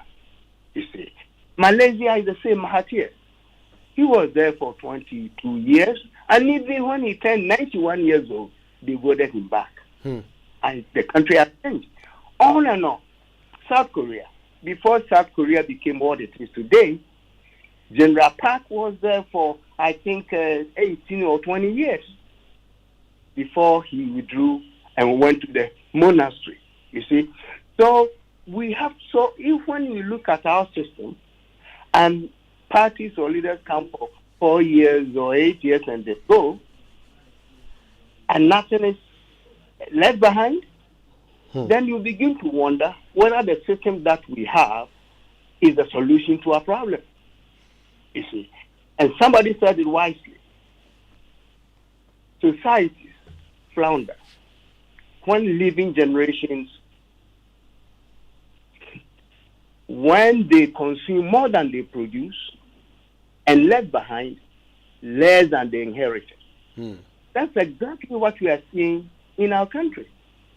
We are consumers, not producers. And what we inherited, any government that comes, they inherit something. And they go away with less left for us. So I think we have to think creatively, as Dr. Pedi was saying. And our system, what you have chosen, is not the only form of democracy. He said it right. The Constitution did not take into account the history, the culture, and the traditions embedded in society, and just left chieftaincy, created his own institution, National Health Authority, and left it with them. The traditional values that should be associated with leadership and governorship, they are missing in our current things. So I do agree with Dr. Pedi that it's important we begin to see how. So when we talk of constitutional reform, we are not talking about constitutional overthrow. We are thinking about bringing into play those critical elements that will ensure good and effective living, guided by certain values. And I think traditionally, we have those values in our country. I don't have to sit here to say how were ruled before the white man came and all that. Of course, they were not democratic in the context that we have today, but there are so many elements of that in our traditional system. Finally, Kojo. Yeah.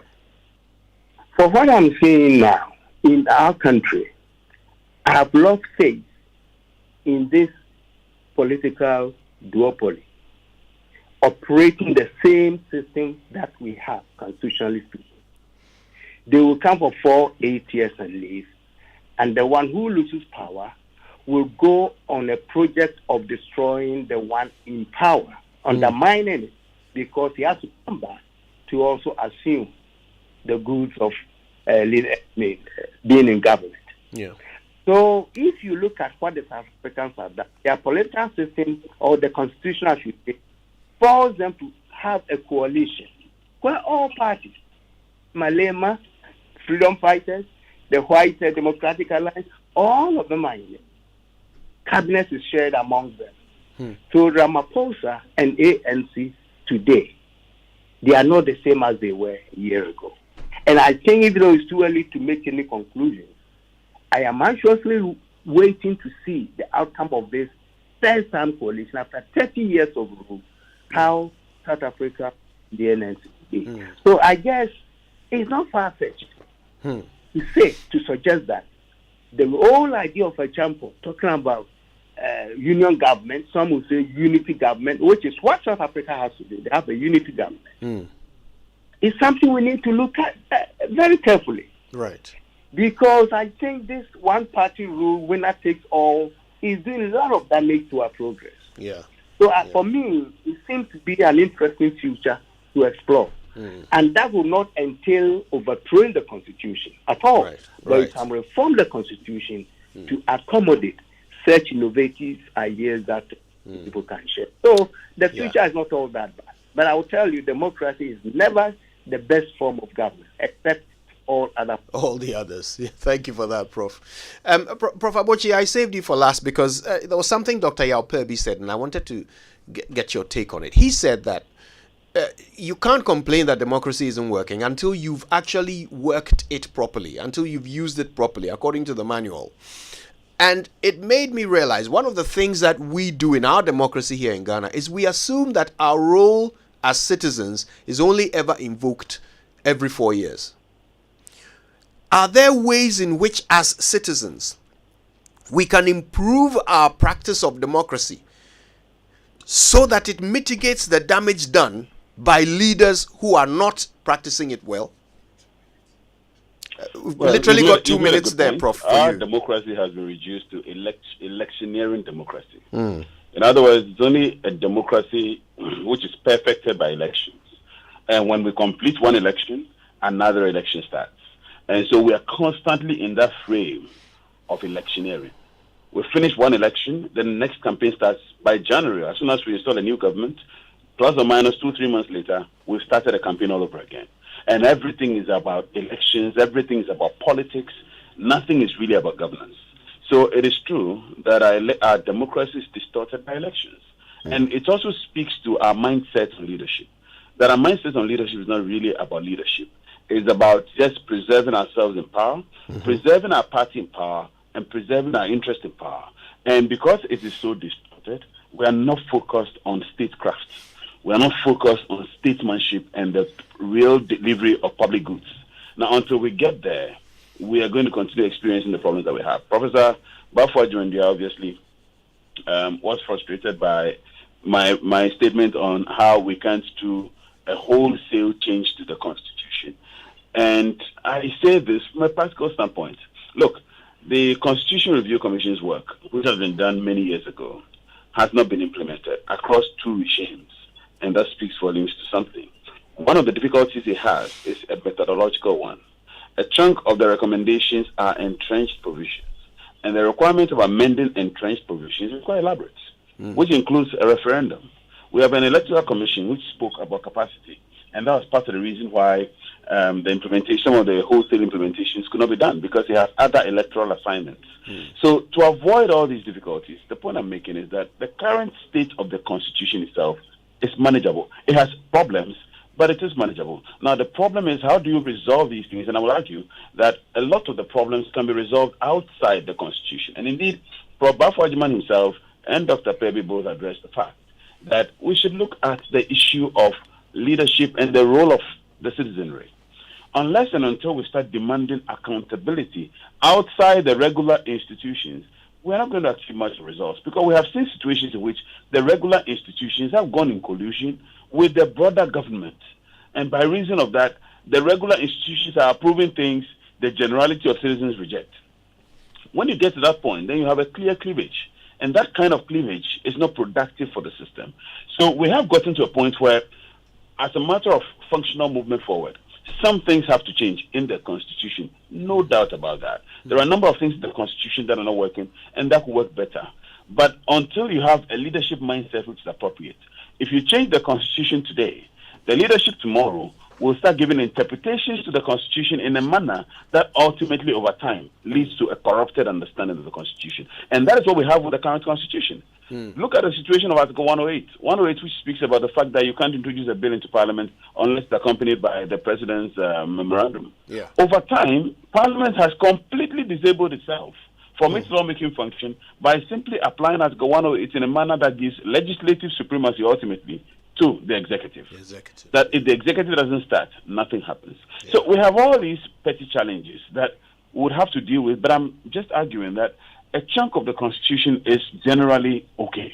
Right. The portions that are not okay are in the meantime manageable if we can deal with other accountability issues outside the Constitution itself, and a portion of which rests with the citizenry, who are often asleep until it's time to vote. We only come alive when it's time to vote. In between that, the majority, frankly, can't be bothered about anything. Yeah. Professor Kofi Abochi, the Dean of University of Professional Studies, Accra Law School.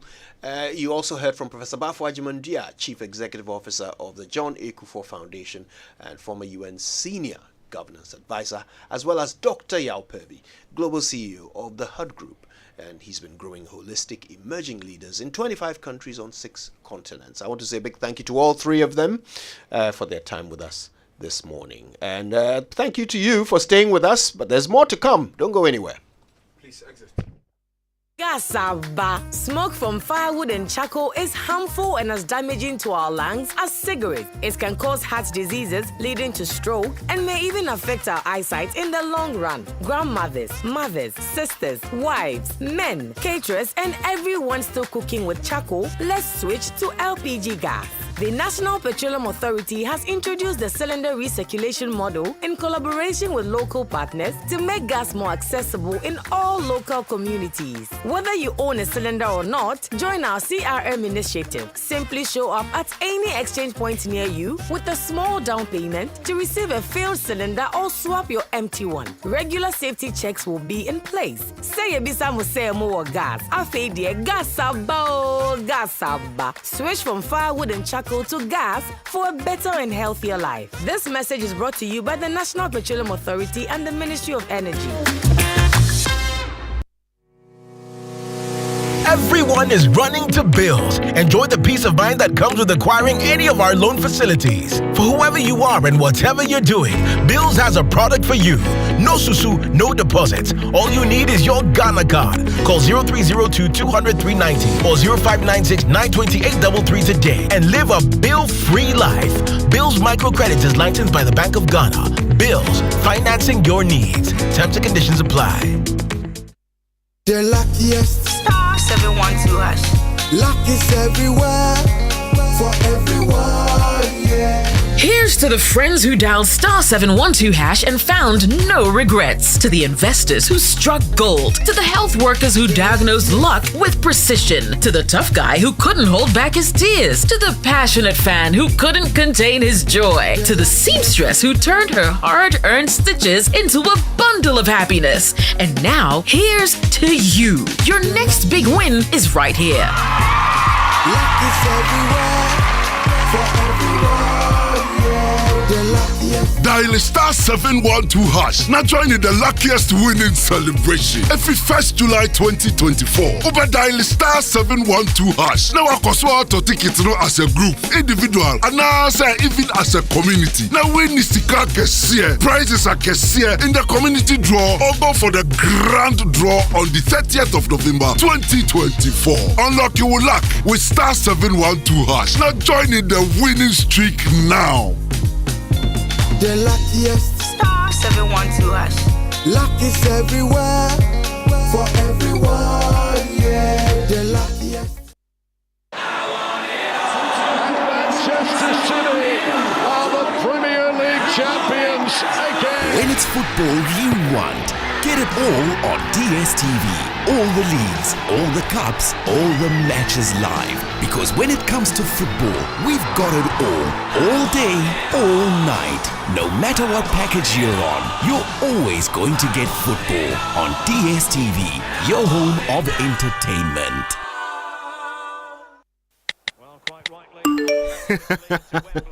Hey, so as for you, every day you are just pressing your phone. Why? Are they paying you? They are, Oma. Eh? The more I use my MTN, the more points I get. And I can use those points to get airtime, data, and even discounts at shops and restaurants. Hey, so that is why all of you are always pressing your phones. And you won't tell us, so that we can enjoy some. Oh, ma.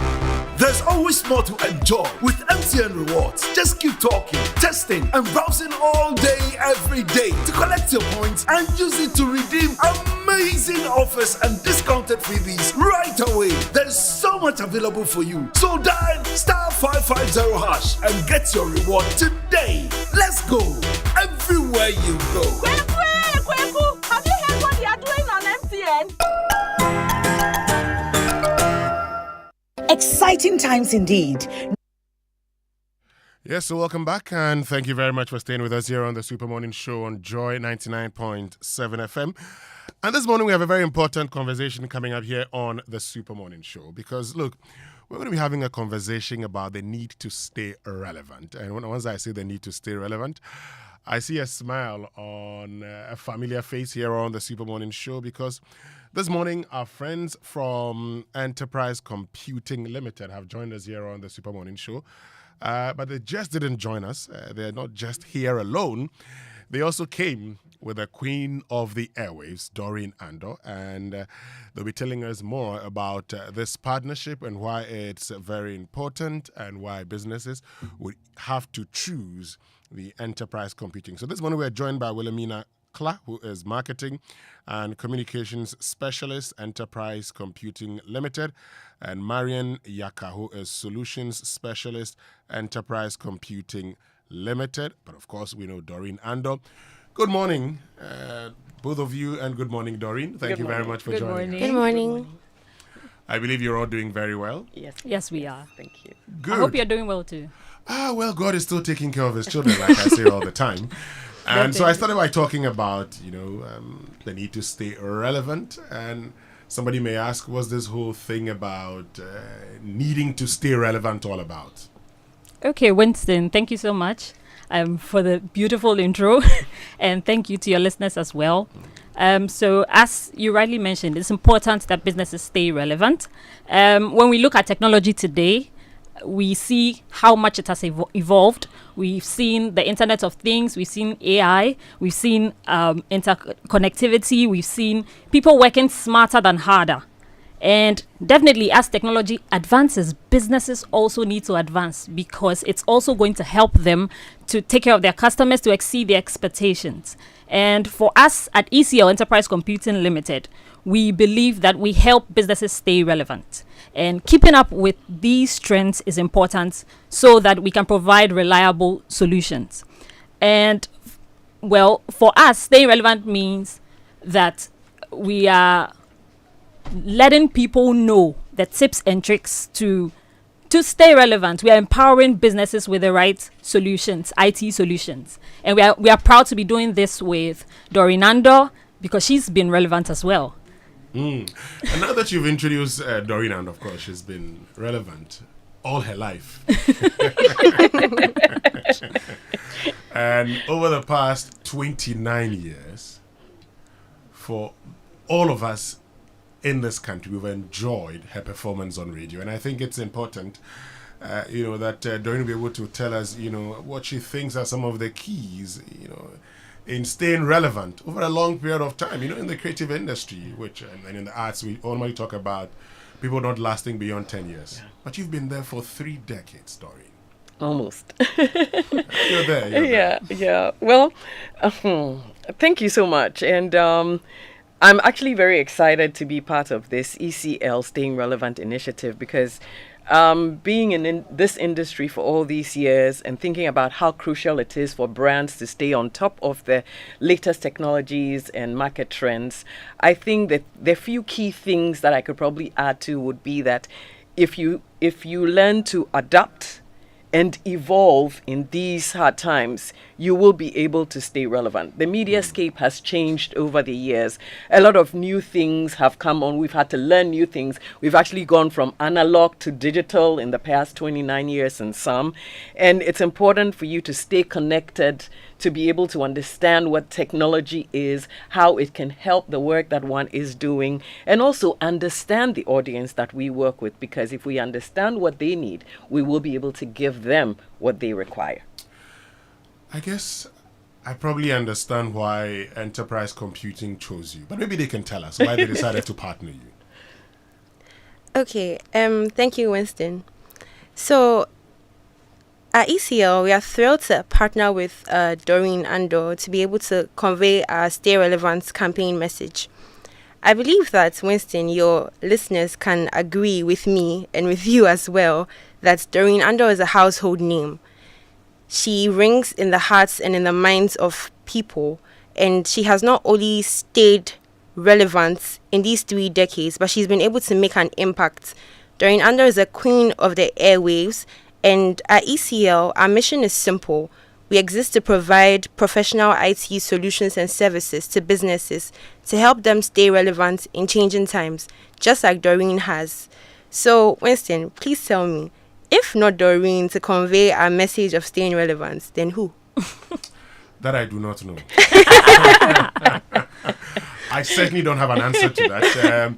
And so that would lead me to my next question for you. I mean, we all will agree on Doreen. I mean, when it comes to Doreen, we all agree. So there's no dispute here. So let's get into, Yes, we've been talking about, ECL, Enterprise Computing Limited. We've been talking about the need to stay relevant, but let's just bring it home also and find out more about Enterprise Computing Limited and what you do also, so that we can begin to, connect everything. Right. Okay, so ECL, first and foremost, is short for Enterprise Computing Limited. We are an IT professional services company, and our headquarters is in Tema. We also have presence in Monrovia, Liberia, and we are fast expanding across the continent. At ECL, we are committed to helping businesses stay relevant because we know that times are changing, seasons are changing. But one thing that is very necessary is that your business is able to stay afloat, and not just stay afloat, but be able to continuously make impact. How do we do this? We do this by deploying innovative solutions across the banking sector, the insurance sector, the mining sector, oil and gas. Winston, the list goes on and on. So we have quite a number of solutions, and among our solutions are hybrid cloud infrastructure. We have backup and recovery in our catalog. We have cybersecurity. We have application development. We also provide trainings and certifications to companies, and we provide them with 24/7 fanatical support. Trust me, if you don't even take anything away from ECL, you cannot forget the 24/7 fanatical support. So we do not work in silo. We partner with original equipment manufacturers. There are big names in the industry such as NetApp, IBM, Microsoft, Huawei, Cisco, Fortinet, among the likes. And the icing on the cake is that ECL is more than qualified to be able to provide your businesses with services because we are ISO 27001 certified in information security management systems. We're also ISO 9001 certified in quality management system. We're certified with the Data Protection Commission and also have the highest level of certification with the Cybersecurity Authority, which is the Tier 1 managed cybersecurity provider. So in a nutshell, Winston, that's who ECL is. Great. So, Doreen, tell us, because you've been, navigating change and all of that. But most importantly, how do you think ECL's solutions can help businesses stay relevant? Well, as a trusted IT provider in IT technology and all of that in this, challenging terrain, ECL's expertise and the suite of solutions that they have will help take a lot of the burden off of individual companies, just so that they can also focus on the core business that they do, so that they can afford to be on top of the market. So pretty much bringing in ECL to take care of things, concerning IT would be a good thing for each and every company that is listening to us that needs help and needs to stay afloat, because that's how they would help you stay relevant. You are concentrating on your core business, and they are just taking care of the IT solutions that you need help with. Great. Anything you'd like to say by way of wrapping up? Yes, just to add to what Doreen said, we ensure that businesses are ahead of the game. And doing that means providing robust cybersecurity solutions, flexible, scalable, hybrid cloud infrastructure to support remote and hybrid work, business process automation to streamline businesses, boost efficiency, and then comprehensive backup and disaster recovery to ensure business continuity, product development customized to the specific business needs, and then expert training and advisory services to build in-house tech expertise and boost workforce productivity. Like Marian said as well, we provide 24/7 fanatical support. And this is just to ensure that your service, your business is smooth, is always on, and you're staying relevant and staying ahead. How do we reach you? So for ECL, you can check our website, www.ecl-global.com. And then you can also send us an email at solutions@ecl-global.com. Also, you can check us out on Facebook, Instagram, and X at LinkedIn. Enterprise Computing Limited, and also LinkedIn as well. Yes. Okay, so thank you very, very much. Wilhelmina Kla, who's Marketing and Communications Specialist, Enterprise Computing Limited. Marian Yaka, who's Solutions Specialist, Enterprise Computing. And of course to you, Doreen Ando, host of the Cosmopolitan Mix here on Joy 99.7 FM. Stay with us. We'll be right back. Exciting times indeed. No need to stress about always using your laptops or desktops to get news on your favorite news portal, myjoyonline.com. Life becomes easy with Joy. We've got you covered. Simply go to your app store on your mobile phone and download our new My Joy Online app, conveniently designed to enhance your reading experience. Watch and listen to your favorite MGO shows and stay updated with our political, entertainment, sports, business, lifestyle, and research stories. Joy News, independent, fearless, and credible. Rise, Ghana youth, for your country. It's another service year. Hooray!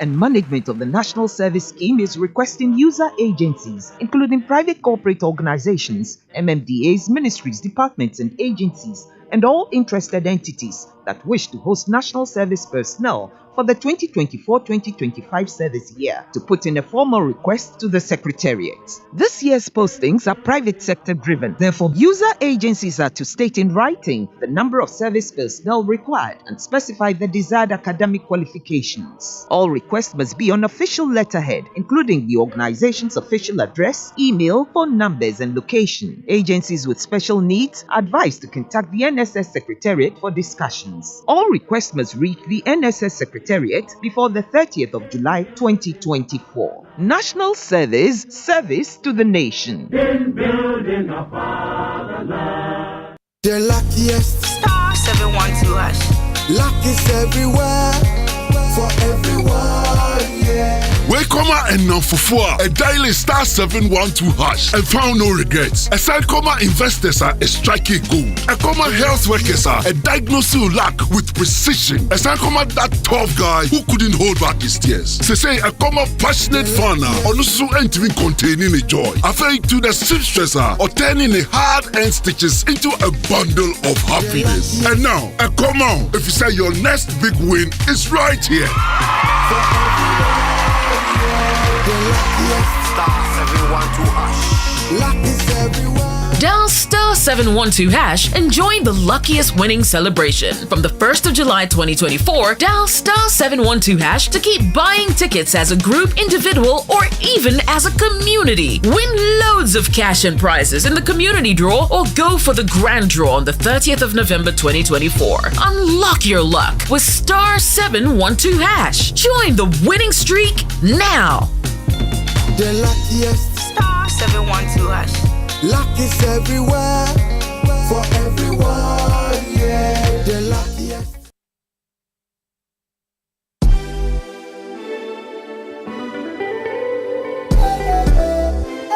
Oh yeah,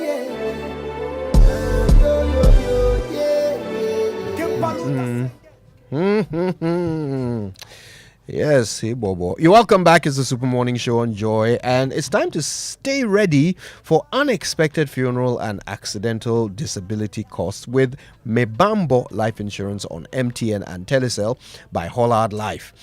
And was so cry because with as little as 2 Ghana cedis, 10 Ghana cedis, 25 Ghana, or even 50 Ghana cedis per month, you can get up to 30,000 Ghana cedis for funeral and accidental disability costs. Just dial star 269 hash to register on MTN or Telecel with your Ghana card number, and automatic monthly deductions will be made from your mobile money wallet. Add as many as 7 biological dependents to cover your spouse, children, parents, grandparents, and in-laws. No stress at all with a quick claims process. Get more Asumje with Hollard Life Mebambo and live your best life. It is insurance made for you. Terms and conditions apply. So, you know what? Assessing super reliable healthcare should be the topmost priority for you and your family. That's why MultiPlus, powered by MTN, is giving you just that today. For a subscription fee of just 25 Ghana cedis a month paid on Momo, You can sign on to a health subscription plan that gets you access to unlimited in-store consultations with qualified healthcare professionals and over 160 covered medications and tests at participating pharmacies in the Ablekuma, Sakaman, Dansum, and Mamprobi and Kaswa townships. And the favorite part is there's a dedicated nurse at the Muti pharmacy who can teleconference a doctor when you need it so you can access the best consultation services. And to get this great product, all you have to do is to download the Ayoba app and sign up today with your Momo account. Just download the Ayoba app and sign up today with your Momo account. Take charge of your health conveniently and affordably. Sign up for Muti Plus, powered by MTN today. Now, are you looking for some good discounts on sanitary wares and tiles? Then rush to Kimo Homes for their crazy summer sale with discounts of up to 50% on over 200 products. Their promo ends on the 31st of July 2024. Go visit their showroom on Spintex Road near Manet Junction. Call them on 0244 334947. So the new order of retirement is here now. You can retire on your own terms with a guaranteed monthly income for the rest of your life. Simply invest a lump sum into the Old Mutual Retirement Salary Plan today and start receiving monthly income to enjoy the perfect retirement. It's that easy. And the best part is you get to enjoy salary increase, 16% in 2023, 2024 as well. Call Old Mutual on 0504 534333 or visit oldmutual.com.gh or simply dial star 789 star 01 hash to request a call or brapa ahotonkwa. Old Mutual do great things every day. All right, so go to kingdomstoreonline.com at least once today for the best stationery from Kingdom Books and Stationery. All very affordable. You can pay via Momo and you get fast delivery, which is free if you're in Accra or Tema. Terms and conditions apply. At Kingdom, quality and affordability are their hallmarks. All right, that's where we tie a bow on it for the day. But listen, stay with Joy all day long because the Midday Review will be live here on this station as well as the Joy News channel. We'll give you comprehensive coverage as Dr. Amin Adam, the Finance Minister, presents the mid-year budget to the House of Parliament. All of it right here with analysis and predictions of what the economy will look like for the rest of the year. All right, thank you. And that will be all from us.